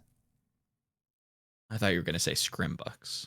That's cool, but how are you 6th place out of 13 from that? Okay. I mean, tune into my Scrimbux stock exchange. You will. I will go a little bit into. So how do you play explain digits. Joe then? He didn't get any fucking Scrimbux. Nope. He just put them there. I think there's a potential that this team has the Rookie of the Year. What? In who? You will have to read my Scrimbux stock exchange. There's no shot. There's no shot. Well, friends, there it definitely is a shot. And it's now like the fourth or fifth person has told me that one player has very definitely surprised them. Really? Yeah. So I'm impressed. Color me shocked. Now, okay, in general, right? I think the Mayhem is just playing, like, the criticism that they got, I understand, like, we all want to sit in a room and sing Kumbaya and feel great about ourselves. But if you want to win in this league, there are definitely rules set up that let you allow you to do stuff like the mirror situation, where you just eject someone late if you realize that there are things you could be improving on. Right? And like, if a talent is available, not only that, if you also can take him away from competition, if you can just cycle through, like, that's an equation that doesn't work too long unless you have success, because, like, if you're the team that is known for ejecting talent quickly and isn't good, now you have a problem, a reputational problem as a team, right? Where, other than that, if this works, you can keep going. Now, look at Gamba's record.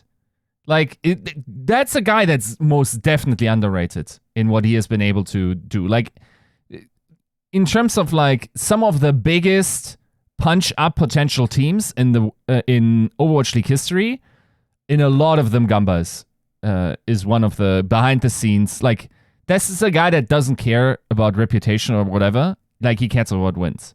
That's why, like, I don't know, right? But I just imagine, like, this is basically, like, they looked at the play, what's happening on the server, and just decided, okay, this is where we can improve the most on.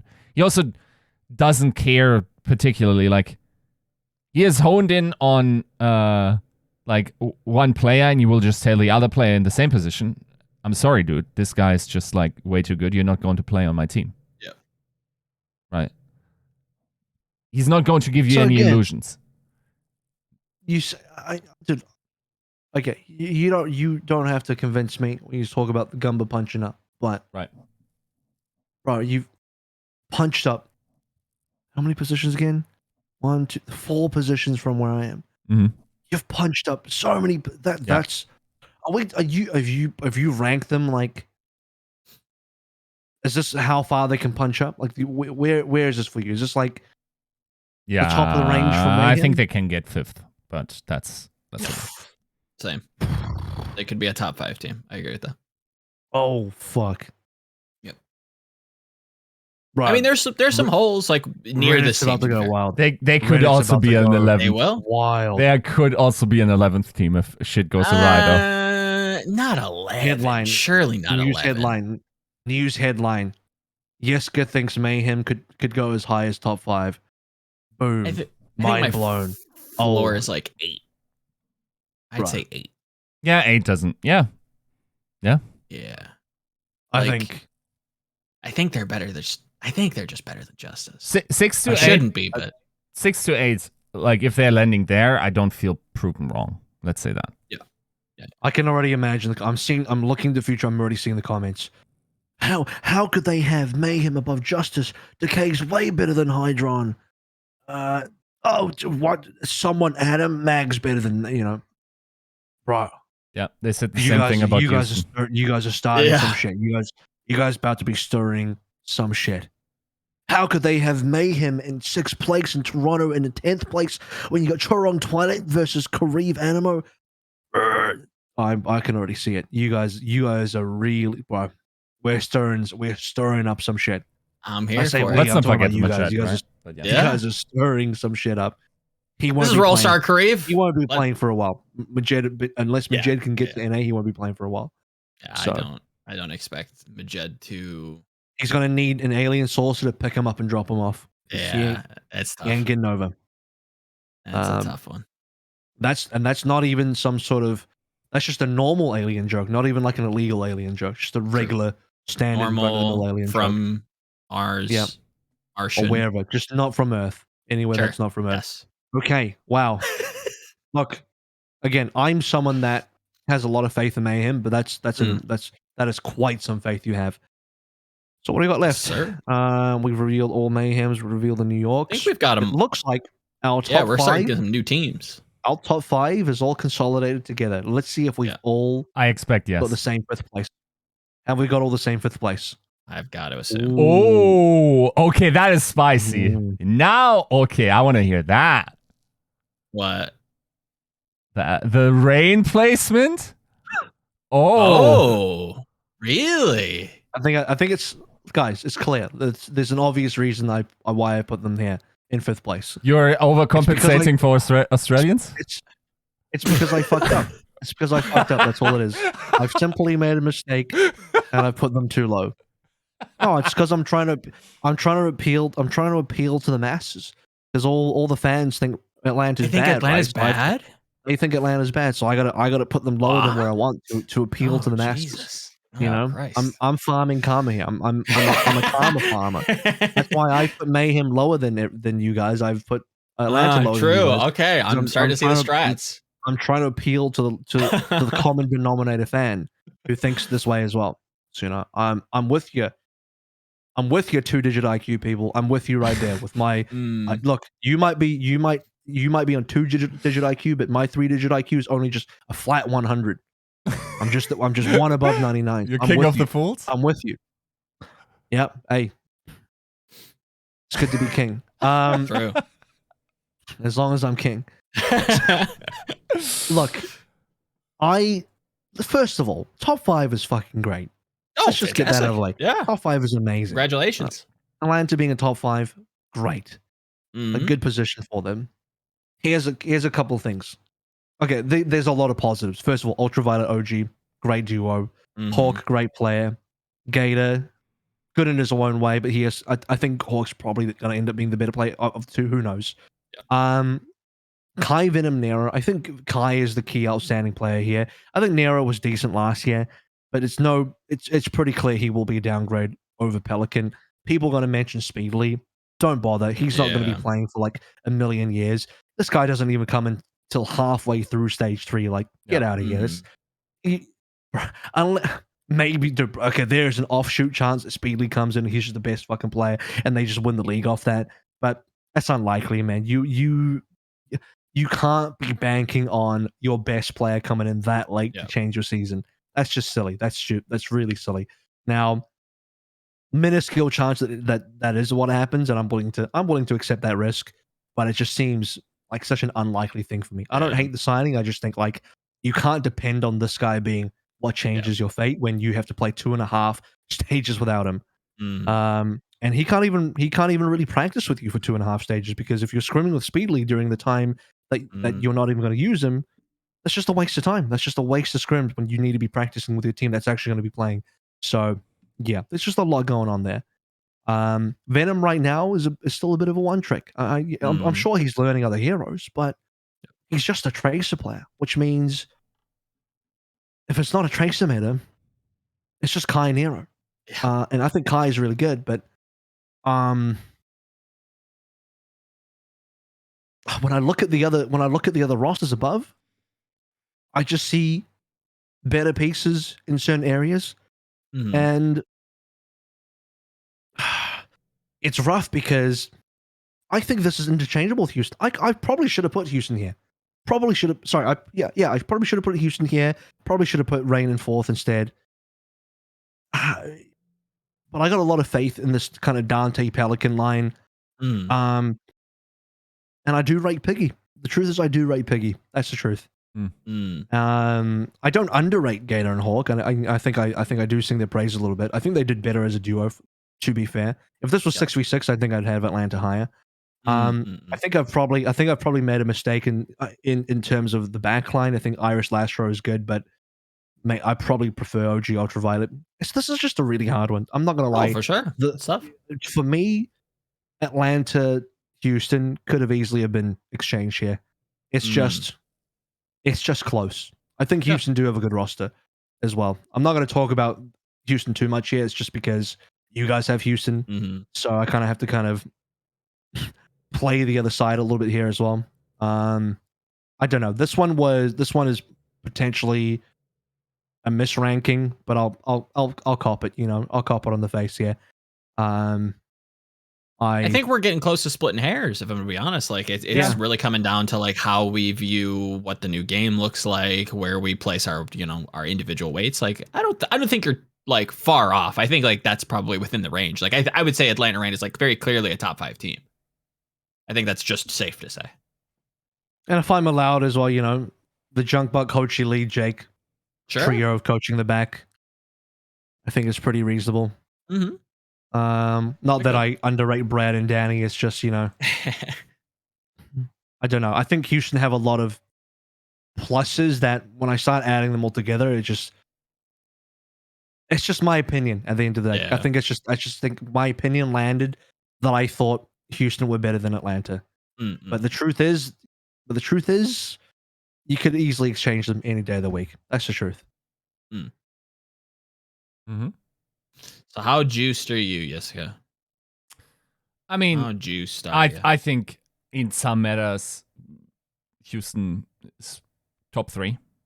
I think that could happen. I think, I think generally speaking, think especially Junkbuck as a strategician, is that a thing? It's like really strong.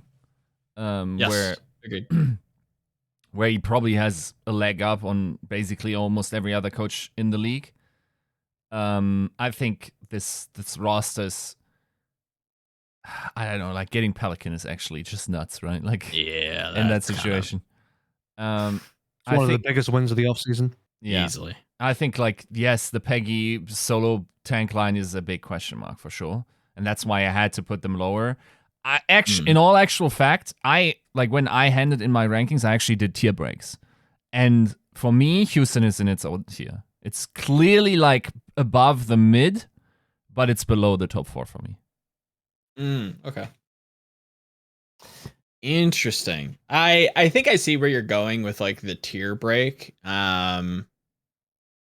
There's just like, I agree with you. Piggy solo tank is a question. Not one that I think is unreasonable. If Houston were to rock out and like he has like a serviceable like main tank and his flex tanks are all like up to snuff, like I can see it. I think like he's shown enough proficiency at some of these newer heroes that I would be like charitable to the idea that he'd be able to like hold the field, but we haven't seen it yet, right? So I have to judge it as I see it. I don't see a main support. That is a question mark for me, right? Like we've seen Lucio a lot through Overwatch, right? Now, is it going to be a crazy Lucio playmaking meta? I don't know, but not being able to field a competent like main support has me suspect. Now that just gets kind of overwritten when you look at this DPS trio. I've been pretty bullish on Merit for a long time, even though like yes, I've heard that inconsistencies have plagued him as of late. I don't think I need to say much about Pelican. And Dante, I think, is a great glue piece and is kind of a franchise face for this team. Not that, franchise faces are somehow like indicative of skill, but they're important where they need to be important. They have some question marks. I'd like to put them a little bit higher. I'd like to see them maybe sign a couple more people, but I understand that's probably pretty hard when you look at the score. And I rate the coaching staff. I echo the same thing that the boys have said. I do trust that Junkbuck should be able to find some metas and maybe some creative looks. I like Outlaws for the most part. I'd like to put them a little bit higher, but I need to see a little bit more flexibility from the roster. Alrighty. 4th place. Is it just a swap around? Is it just a little bit of a switcheroo? Have either you put Atlanta even higher? Do you guys have Atlanta maybe in 3rd place? We'll see about that one. Is this just going to be a couple of shocks in here? I've already kind of soft admitted I probably put Houston here, so let's take a look. Is it just going to be a mix of Houston and Atlanta? Okay. Oh, wait, there's a Glads in here. Bro, there's a Glads in here. Oh, it's a Glads, and I thought I was low on Glads. Holy fuck, there's a Glads in here. Oh boy. It's too spicy. You got some explaining to do. You got to start us off with that because that's spicy. I'm not sure if it's that spicy. So in my mind, like, I think Atlanta is just like a very good team. I think they arguably upgraded. I think they have like backburner potential at the end of the season. I think we got to remind ourselves that this is a top 3 team of last year. Most definitely. Don't give me that Chengdu shit. Where was Chengdu in the finals? I didn't see Chengdu. That's a team that participated in every single tournament. What were you talk about? I don't know. Actually, not the first one, but yeah. Oh, yeah. I hear you. I hear you. So I'm here for it. So putting some respect on the Atlanta name, right? I feel like I'm not hating on Glads. I think they're also there's definitely potential for them to be as high as second. I think there rightfully have to be some question marks in the most what I consider to be the most impactful role, which is DPS. True. And I don't know if you're now counting on Patapan and Ants being in top shape in order to hang with the rest of the DPS lines that are all like indiscriminately cracked in the top 4. And I'm not sure if I'm like putting all my eggs in that basket then, right? I think that backline is nutty. I think that tank line has everything covered. But like that is also true for everyone else in the top 4, seemingly. And that question mark then makes me think, okay, what if, you know? What if? And yeah, like I don't think okay, if Ants is just Ants again, I'm wrong. I'll be wrong. Right? But if not, bro, other teams have Sparkle. Other teams have Proper. Yeah. And I'm going to talk about it. Other teams have Kai. True. They have Kester, yeah. Yeah. True. But you gotta have a second guy. Yeah, you gotta have a second guy. And that... I mean, I don't... there's a few teams above that I don't think have a second guy. Not gonna lie. Okay. Fair play. I think there's plenty of teams in this top 5 that don't have a second guy. Personally. But that's maybe a spicy take from me. But I think I'm on that same track. Yeah, true. Huh? Their first guy is just so good though. Kevster's too, but well, Kevster's a first guy that's so good as well. Yeah, I'm just saying. But is he? Got some role players up in the top 5 for sure. I see you. Okay, I'm not going to do... I'm not really even going to talk about Houston at all because I already did it. I think when I talked about Atlanta, I just did both teams. And I already said my piece. They're exchangeable. I could have easily have had Houston in 5th. I probably should have had them in 5th. But I decided to put them in 4th. I was charitable. A little bit charitable here. Beasley paid me money. That's what it is. I got paid under the table by Beasley to put them above Houston. They got rid of Jake and they said, all it was. Hashtag all it was. Yeah. San Francisco Shock in 4th. Which means you have them below Dallas, Glads, Atlanta. Yeah. In whatever order. This one feels like the most like if I had to like egg potential award, I think this one might be it for me. And like as you're talking about like how like the top 5, like there's maybe not like a strong second guy. Maybe that's kind of where I overview or overlook the Shock a little bit. Like I've heard good things about Kilo, but I also don't know how like we've talked about DPS and we've talked about hit scan and I've kind of waffled back and forth on whether or not I think I should rate hit scans like incredibly high. Like I've seen Kilo, I think he is quite good. I've seen Sam in NA and I'm like I wasn't blown away, but that's not a bad thing. I'm not huge on the solo tank. I'm not huge on the no having a flex support. Like yes, Krusty, I get it. Yes, 9K, I get it. Maybe Proper can just run the show, but it's a little thin for me. I'd be I want to put this team higher. I really do. But I look at like the rest of the teams I have above them and they kind of check the boxes. Yes. I think Glads have some questions that, you know, I'm going to have to echo what Yiska kind of had to say about their DPS line. But when I look at just a well-built team, the Shock seem like they have good pieces, but I don't know if they're like a full team, if that makes sense. I think there's some suspect deficiencies that I think they may have to fill mid-season. Maybe. We'll see. It's definitely the smallest Shock roster we've had for some time. Well, I'll explain Shock when we get there. Do we get there now? I assume this is where Yiska probably has Shock as well in third. Because I think Yiska's... No, he doesn't. I think Yiska's got Shock. I think this is where you both got Atlanta. Let's take a look. Third place. Double Atlanta. Show it to me. One Atlanta. Okay. Holy shit. Joe's got Atlanta at the top 2. Yeah. Oh shit. That's wild, bro. I mean, it's not that wild, but it is kind of wild. All right. I'll do Shock since you just did Shock. Sure. I've noted the same deficiencies you have, but because I am Proper's agent, I do have to pump up the box a little bit so that when he gets sold again, I get my cut. I got to get my kickback a little bit. You know what I'm saying? No, I think Proper does. I think Proper is. I'm definitely on that juice a little bit. I think this guy is good enough that he's gonna propel. He propels the team higher than 4 or 5 for me. Just having him on the team propels this team so much higher.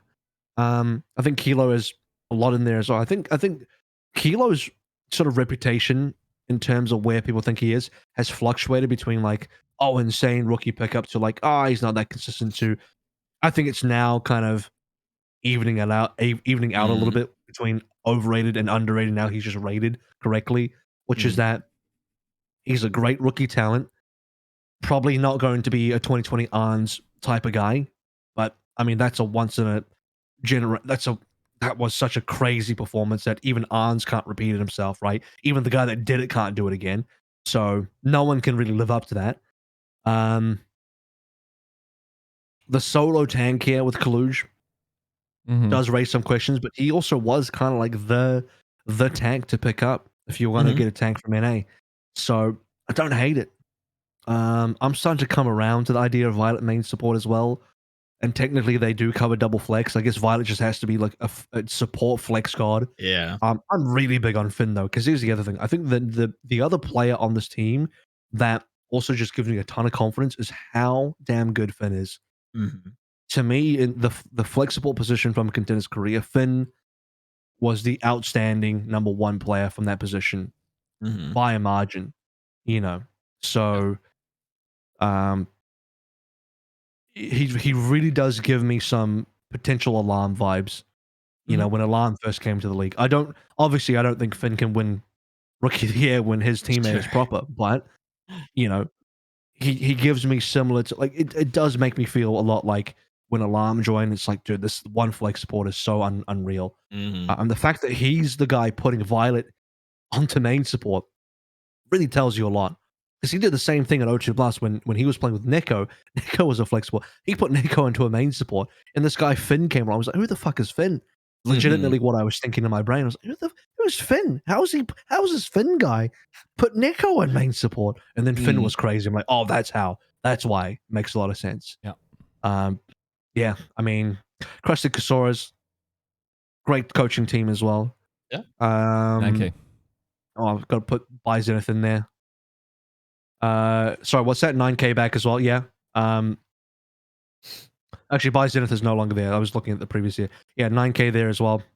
So I think they figured out. I think this is actually probably a good thing for Shock to have toned down their roster, because it seems like the bulkiness of their previous rosters cost them more than what the benefits it gave them, because it almost gave Cross this mind fog of like, oh, let's just give everybody a chance. We'll just play everybody. And he's just got into this weirdness zone where he's like, no, you got to focus roster now. This is all you've got to work with. You got to make it work. But just so happens, all you got to work with is like fucking pocket aces. So great. True. Just hope you get something good on the flop. All right. So that's Shock for me. Yeah. Yeah, I guess for me, for Atlanta, I think once again, this is like the Top 4 is pretty close. I think they just have a very stable DPS line with upside at the back. I think their back line will probably prove to be pretty good. I'm not concerned about double flex supports positioning anymore. I think OG is mechanically strong enough. And then, man, I'm turning into a Hawk believer.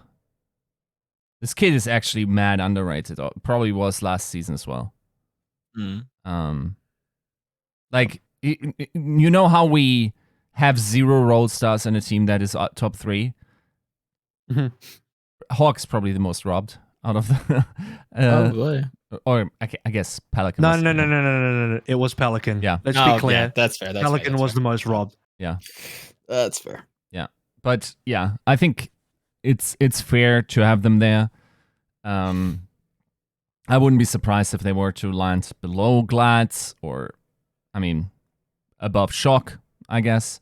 But yeah, overall, this is once again like a sick team despite a pretty big rebuild. Will probably once again be a player-led team. And I think that just works for them because they're just mechanically and skill-wise so strong on every position. And it comes to Glads. I think I'm going to keep it short and sweet. I like this roster in general. I really, really do. My big question comes in the biggest role for me. Echoing a lot of what Yiska had to say about Ons and Patty. I put them a little bit higher, I think, because I put just a little bit more into the benefit of the doubt of like giving the coaching staff, like, okay, I don't think you sign somebody who's been a year out if, you know, because they're your friend, right? Like, that's not the case. Yeah. Like, he has to have something tangible to make a signing. I don't think, you know, we're past this idea of just like, oh, well, I trust you because, you know, I worked with you. No. Like, that may play a role, but I think, like, at the end of the day, everybody wants to win. Everybody wants to do well. Everyone wants to have job security, right? And the only way you do that is if you perform. Both these players have to have had performed in any kind of trials or some sort of, you know, trialing process. That said, I do hold my reservations. I'd like to put them higher. I think this, like, you're moving those question marks. If I see some of those scrims or I see some of those, you know, if I see stability at that DPS, I probably could juice this team quite high. I think it is very, very well built. For me, it's just a little bit of hesitation on DPS. It's almost there for me. Can't believe you guys are so low on the Glads. Number 1, baby. Best team in the world. Wow. My respect if you actually put them 1. I don't think True. I'm this brave. I mean, you were brave enough to put New York in 11th, so, you know, we gotta even shit out somewhere. Use up all my bravery. Oh man. Okay, so we're getting in the top 2 now. So obviously, revealing second place is also going to, by default, reveal first. But we're not going to show first, just to keep the consistency. We're just going to show the second place. Let's go ahead and see it. This is going to be where the rest is shock. Yeah, no Dallas, because we've all put Dallas first, of course. I'm gonna defend my Glads pick here because, first of all, you don't need both Arns and Patty to pop off. Only one of them need to pop off because Kev's just going to be there. Okay. True. So that's some redundancy first and foremost. Secondly, even if they don't even need to pop off, they just need to do fine because most of these teams don't have 2 amazing DPSs. It's just the one guy. And we already had this discussion, but Glad's one guy is Kevster, and that's fucking fine. Like, shit, that's great. That's amazing. You know, out of the top 5, I don't even. Let me do a little bit of a preview of Dallas. I don't even think Dallas have 2 great DPSs when they have 4. I think it's just Sparkle to me. So I just don't think it's a big deal. Unless we're talking, the Shanghai is one of the few teams. Shanghai and Seoul. When I look at the team, like, oh, there's like 2, maybe even 3 great DPSs. Most of these NA teams, like, yeah, there's one guy. But that's fine. Fuck it. There's one guy. That's what it is. It is what it is. So even if it's just Kevster, cool. On Shock, it'll just be Proper. Right? On Rain, it'll just be Kai. Fun, cool, you know? True. It's just one guy on it'll just be Pelican on Houston, cool. It'll just be one guy on all of the other teams, on all these other NA teams too. So why is it a big deal if it's just one guy on guides? Same shit everywhere else. Who cares? Yeah, and probably the best backline. I think the best support line in NA by far. Shoe skewed Astro, unbeatable. They have the best support line. In North America. Yeah, I don't hit that. Can't compete with that. Space Rhino, Rhino, the preeminent tank to pick up as a rookie in the NA region. Space is already role star, well proven, great player for this team. Kevster's Kevster. You can have question marks about Arms and Patty Pan, but their peaks are insane as well. So if even just one of them pops off, then this is maybe the only team in all of NA that actually have 2 DPSs. If even just one of them pop off. So I mean, I think this is a well planned team. That, and I know their coaching staff well, and I trust their coaching line. Let's go Australia, baby. Yeah? Team Australia, baby. Let's fucking get it. If you hadn't said it, I would have, because my counter argument would have been, what a coincidence that the one team with 2 Australian coaches is this highly rated. Yeah. See, if Mayhem had 2 Australian coaches instead of one, maybe I'd swap them around. Mayhem would be my second place team. Fuck it. Put Glads in number 1. No, don't. But what about Adam? Close. Have you considered that Adam is also Australian? If he changes to a coach, then I'll think about it. If he role swaps to coach after having debuted, imagine debuting as a rookie then going straight to coach. Oof. He said. Anyway, I think this is a good looking team. This is one of the best teams on paper. I already told you. I rate teams for this power ranking very highly based on paper strength. And the on paper strength of Gladiators is fucking insane. Yeah. Unreal strength. So I feel like I shouldn't have to defend them too much here. No. Right. Not at all. You want to take it? You want to take Shock? You want to juice us? I think this is it, dude. This is it, baby. Krusty's back. He back. 9K back. But still not as good as Rush, apparently. We're not back enough, apparently. Yeah. But I mean, okay. You want a little bite of the scrimbux stock exchange? Little juice, bro, little injection, little booster, bro. Proper is everything that he was destined to be and more. Just no. Rephrase it. Proper was everything that AVRL marketed and more. Go on, say it. Yeah. It's because you wouldn't be wrong. You wouldn't be wrong if you said that sentence. The problem is, I initially thought you worked as a PR machine in hyping players into relevance. Well. Yeah. But now I realize you're actually warping reality to the point where you don't have to do the PR. You actually just warp the skill level of the players that you're hyping into relevance. I'm like Orcs in Warhammer 40k, you know. If I just believe red makes things go faster, it does. I just will things into existence. I believe that Proper is the best player, and he just is. He could be the best player, man. He could just be the best player. He could be. He hasn't even debuted yet. Rookie season hasn't even debuted yet. 5th season of the Overwatch League. This is the golden child, man. And it comes in, he's instantly the best player in the league. First, and it's his debut year, he's instantly the best player. That's how crazy this kid can be. Are we getting fake at it, man? Is this it? Could be. This is our fake year. This is our fake year, guys. It's actually not fair. Now, okay. I think this seems more than Proper, though, even though it doesn't need that much more. I think they definitely have a problem in the tank position. I'm not gonna bullshit too much around that. I think one tank at the top level is a problem. I think it's also reasonable to expect that this is not the top choice, but the choice that it was available, the best available choice. Right? I think if Reiner at this point in the offseason by some miracle had been open, then they get Kalush and Reiner. Yep, love that move. Right. I think if they could, I think there's a potential where, like, maybe they need to pick up another tank player over the season. I'm not sure. I think the rest is just so solid, bro. Like, yes, like the fact that how good Finn is really nice. I think this team is fully covered on the support positions. Violet, like, is one of the reasons why I had my rant about main supports.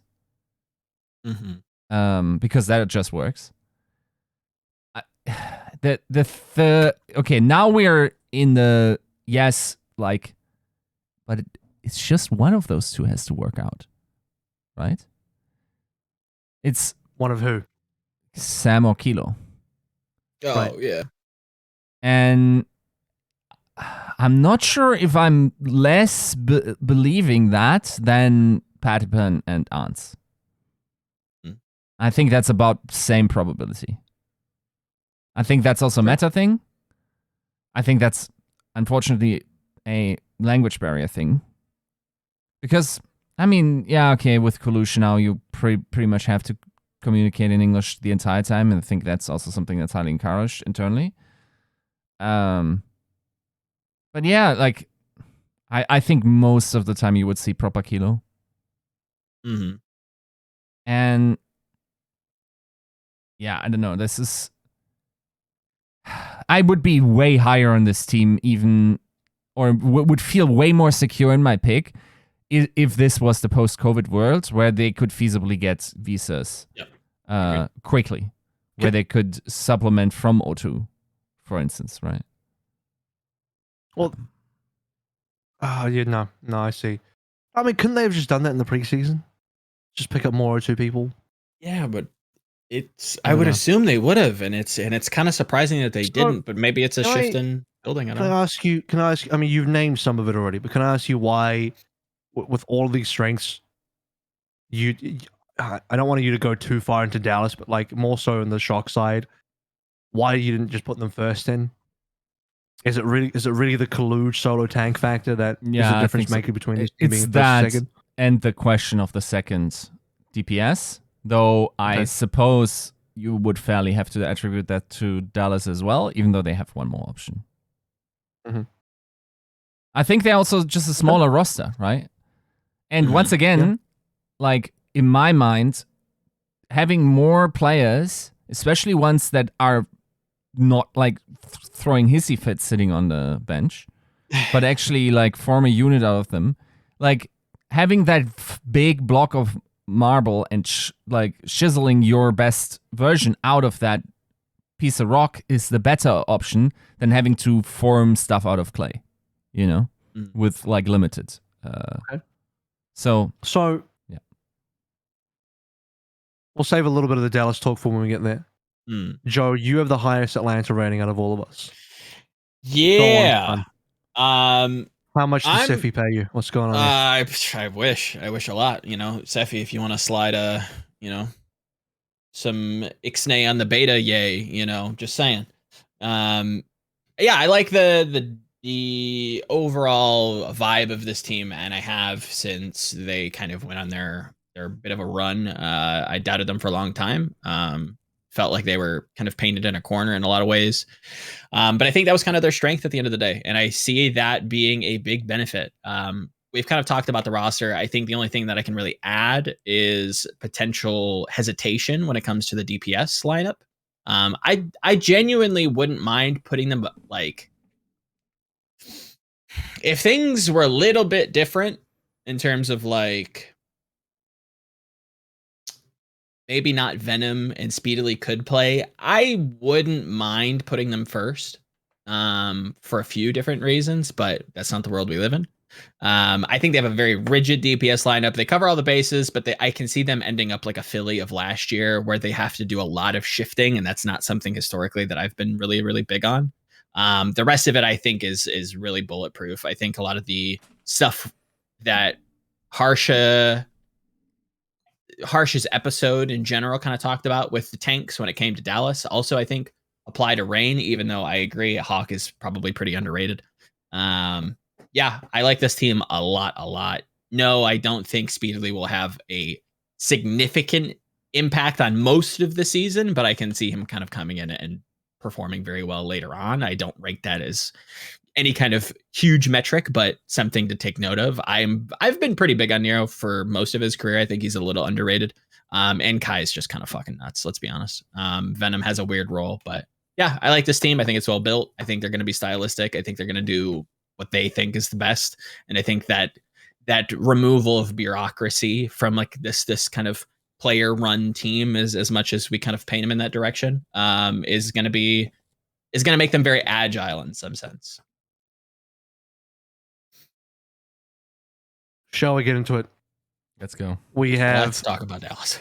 We have only, prior to this, 2 positions where we all completely aligned on. Joe and I actually aligned on a decent amount. You and Joe aligned on just Houston and Mayhem. Well, actually, no, that's about even to what Joe and I aligned on as far as Washington and Paris goes. So, decent amount of alignment there. Not bad. And then we get to Dallas. Burning blue at the top. Is it just the case of the fact that they were the best? Wow. They were mostly the best NA team last year up until they lost the Reign in the playoffs. Is it the rush difference? What is it? I look at this team and I think they've only upgraded from last year, and where they were last year was already an insanely high position. As the only team that I think from the West that could properly challenge Shanghai. I know they lost to Atlanta, but I think Atlanta are very good in that sort of NA versus NA matchup. Dallas had clearly set their eyes on Shanghai and kind of just forgot about Atlanta in some ways, maybe got blindsided by them. I'm not going to talk. I'm not here to analyze last year as much. I'm just talking about the fact that where they were last year, where they left off, was such a high position, and their current roster now is even greater than that. Speaks volumes. Yep. Rush is already coach of the year. This guy handled his team so gracefully last year as far as getting them through tough situations where they had to make up for deficiencies in the team. And now, they didn't have a single hit scan. Now they've just gone ahead and just gone to, let's just overcommit a bullet. We didn't have any hit scans, just get 2. Yeah. Project player and Gurio there. Edison coming through, hoping that'll be an improvement from the Reign. I know his situation on the Reign wasn't the most positive, so maybe Edison just needs a new. Maybe he just needs to charge up his batteries a little bit. Sure, like that one. But I think the main thing for me here is that they, by and large, don't just have the best tank line in NA, but I think the world. And beyond that as well, I think they just have the best tank in the world in Harbin individually. I think we were heading. I've explained this when I talked about Dallas in the team preview. I think this is, to me, should be someone that is a clear-cut MVP candidate for 2022. I know we talk about Proper as like a Rookie of the Year player. I'm not going to get into the fact that I'm not a big fan of rookie players also being eligible for MVP anyway. But even with how good Proper is and how good he's going to be, when I look at it. A solo tank, a new tanking experience, 5v5 Overwatch 2. Harbin being the best of them, in my opinion, even better than the Shanghai tanks. I mean, if there's one guy to be the difference maker on tank, it's going to be Harbin. Even if it isn't, Fearless is still that guy for me.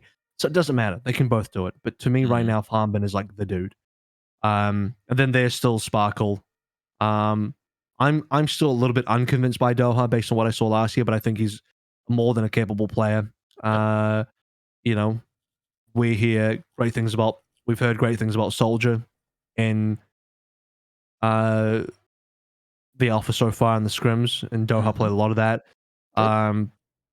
Yiska's talking about Genji now. Sparkle is that guy for that as well. Sparkle is a super talented player. That Sparkle versus Proper matchup would be amazing because they've both been, Proper is now, and Sparkle in the past has been that superstar rookie coming out of contenders that everyone has their eye on. Sparkle was that guy a couple of years back. Now it's Proper's turn, and now Proper has to face up against Sparkle, who is a predecessor. Rollstar plan. Rollstar's MVPs throughout the team. Great coaching staff. Huge results from last year. Only better now. What's not to love about Dallas feel? Pretty much. I think that's well said. The only thing I'll add is that I think historically Doha's been a little flexible. I agree, like 100%. I did not think he had a very good season last year. I don't think I rated his Echo all that highly, just even statistically that backs that up. But what I did see from him that I really enjoyed was like his game sense.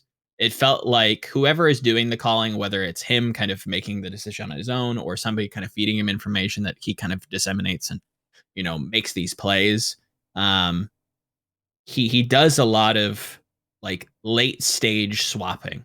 And I think that's like a mark of somebody who's like, this is going to sound really dumb, but hopefully you understand what I'm saying. Like, I think it's just a mark of somebody who's good at Overwatch, who's like leveraging all of the game mechanics to like try to put their team in like the best possible position. That said, like, I think he can kind of be like a funny hero guy. I think you'll probably see him be a little bit more flexible than he was last year. If he sees playtime, I think we talked about it in the team preview, but there are, ways that, this 4 DPS lineup really is, Sparkle and 3 friends, and you start to see that swap around. But yeah, outside of that, they've only upgraded, and that's already saying a lot. Hanbin is you look at his statistics; they're nuts. He's kind of monstrous in some regard. So agreed there. Probably a good candidate for MVP already, and that says a lot from me and tanks. Not something I've argued for historically. So yeah. I like Dallas a lot. It's hard to argue. I guess. Yeah, okay. Let's give that one up as well. Everyone's copying Dallas again. Dallas is once again the meta guiding team. People are probably playing a meta because of Dallas right now that isn't actually the strongest meta comp. They're just not like getting. They're just like, hey, what's Dallas play? Oh yeah, do that. Like Dallas is just playing to their strength, and everyone's just like playing Dallas style but worse. Yep. And it's like, why would you try, bro? Like, just roll because like in my mind, like the reason why Atlanta was so good comparative to the rest of the field was because they were running their own shit, right? They figured out their own style, and tough luck that it didn't play well into Dallas or Shanghai. Into Shanghai. But like at the end of the day, like that's the best shot you can have at winning a final, right? Like, are you really going to copy a team that is as good at like being themselves as Dallas is? It's very unlikely. You got to be as good, like.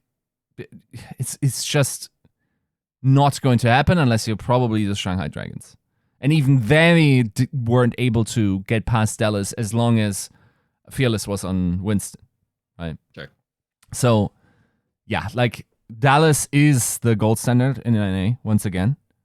I think that is down to coaching as one thing. I think they have a wide, just like so much potential there. I think Sparkle is one of those, like, we probably have, and this count has now upped this season, I think, but there's like 5 to 8 players in the Overwatch League that are different than everyone else. They're just truly elite. It's like Lip, Leaf, Sparkle, Kevsta, and then like you want to say proper. Yeah, but I can't at this point. But Hanbin, sure, yeah. And it's like playing in Sparkle's meta is just like, why would you go? His game. Yeah, why would you like go into? Why would you try to do Inception and go into his dream world where he just like has all the ability and is perfectly lucid? Yeah, it's his dream world, but he's not asleep. He's fucking lucid and controlling everything. Yeah, you're playing by his rules in that world. Yeah, no, so you gotta wake that kid up. Sparkle meta means he's the fucking master. Yeah, like yeah, you got to drag him into his nightmare, or Dallas's nightmare, in which like Sparkle is not the top charge. I get it. And not even like Tracer would not be a problem, right? Like Yeah, not, he wouldn't be not anymore. different. He says a practice on it. Yeah. Okay, yeah. Sparkle on Tracer is not like a transformational No. player, right? Like he's very good. He's probably like a top 5 Tracer in the league. He's not like gapping people, like gapping the best players in the world, like he's on Doom, right? Yep. So, yeah, I don't know. This is somehow this team has done it again. They can't keep getting away with it. Yeah, I mean, it's Oh, really God. like it's really hard to imagine that this team once in a while was one of the worst franchises in the Overwatch League based on record. Now they're just like Omega elite, right? And it's them and Shanghai. They've both been fucking awful teams, and now they're like the literal best teams. Yeah, I think it's the Rush difference, man. Rush is in there, and he's incepted. He's actually incepted every other coach's brains, except all the other coaches are sleeping, and he's incepted his own ideas, but like a worse version. And all the other coaches wake up as like, oh, I think Rush is right. We just got to do that, but they'll just do it worse. They'll just do the worst version, like because you don't have Sparkle, you don't have Harmon, you just don't have their players. You know, you don't have their cohesion. Yeah. You don't have Element Mystic. You just do their thing, but way worse than they are. I don't know what it is. Everyone just gets baited into copying Rush. It's crazy. Yeah. He just warps reality around him. Yeah. Rush is like One Punch Man, man. Like, yes. It's like Rush just does his stuff, and like everyone's like just flabbergasted how that works. And it's like everyone's trying to be him, but nobody can. Like he's just born with this crazy power level and it's over. Yeah, I don't know. I think like not realizing the strength of his ability to build a successful team is probably one of the bigger oversights of like me looking at professional Overwatch. Also, my absolute like end proof that I will never hear to a group of French people once ever again in my life as it pertains to esports performance evaluation. Why would they say? It's just like I don't get the reference. So, Rush was part of Paris Eternal, and then obviously when you talk to like the French crowd or the French people involved, they were like, Rush is a good coach, but it's like, he didn't really talk to us that much. Like, he didn't really have that much impact. Oh, yeah. Okay. And it's okay, I mean, that doesn't mean, just because you're not personally talked to, doesn't mean the atmosphere that you're working on in the system isn't facilitated by him. All the coaching was done Toronto style. They only did it in the Korean Discord, so the non-Korean players didn't get the coaching. Yeah, and to be fair, like I think a decent credit for that season also goes to 9K for sure. But I mean, no, like from the Element Mystic days, if you think about players that left Element Mystic and then actually never gotten to the same heights again, bro, part of my soul still wants Guard to be on a Rush team once again. Just bring him back for Sombra, man. Just do it. Call him up. Get into the Alps. Drag him back into Overwatch. You didn't quit just so he can get gapped by Lip. Yeah. Yeah. Fun experience. Who knows? At this point, who knows? I don't know what kind of fucked up like Overwatch magic Rush has in his back pocket. Maybe he just looks nuts then. All right, let's wrap this one up by just kind of doing an overview of all our picks. I think my bottom area I feel pretty safe about. I'm not. I think the Gladiators to Atlanta, that 4 is actually really rough. It's tough. That's a really hard 4 for me. I think my New York positioning is maybe a little bit risky as well, but I kind of said that was already a bit of hopium. I could probably afford to put New York a couple places down, maybe swap them, maybe put Toronto and Washington up and put New York in 8th even. But I think 6, 7, 8 is pretty interchangeable anyway. I'm pretty happy with my 9 to 13. Pretty happy with my number 1. I want to be happy with my number 2, but I just, I have to keep my fingers crossed that it actually works out. There's a chance it doesn't. I feel like Glads are cursed in some ways because it feels like they always have good rosters, but they just don't quite get there. Yeah. Hopefully they do get there this time because I'm excited to see those players together. Yeah, I don't know. It's what I said earlier, man. It's hard to do rankings because everyone feels like they could be anywhere at any given time. The ranges are so long. I think last year I could have said that, yeah, this team's range is between 7 and 8, and that's it. Mhm. Whereas now I'm like, yeah, this team could be 4th or 10th. You know what I mean? Like the range is just huge. So it's really hard. What do you guys think about your power rankings now that you've seen everyone else's? Would you guys agree that there feels like a break between like 5 and 6? Like 5 and up feels like a class of their own, and then 6 and below is just kind of like there's something different about those teams. I agree. Yeah, I think so. I also think maybe between 1 and 2. Because I think 2 to 5 is kind of interchangeable, but I think Dallas takes a cut, in my opinion. Oh yeah, I agree. To me, yeah, that's fair. So those are two tier breaks for me currently. Yeah, I think honestly, our aggregates, I'm kind of a fan. Like our average TCP host average, that looks like the ranking of a reasonable Mayhem fan. You guys have skewed Mayhem so high in that average ranking. You guys have pushed them up mega high. Holy shit. Yeah.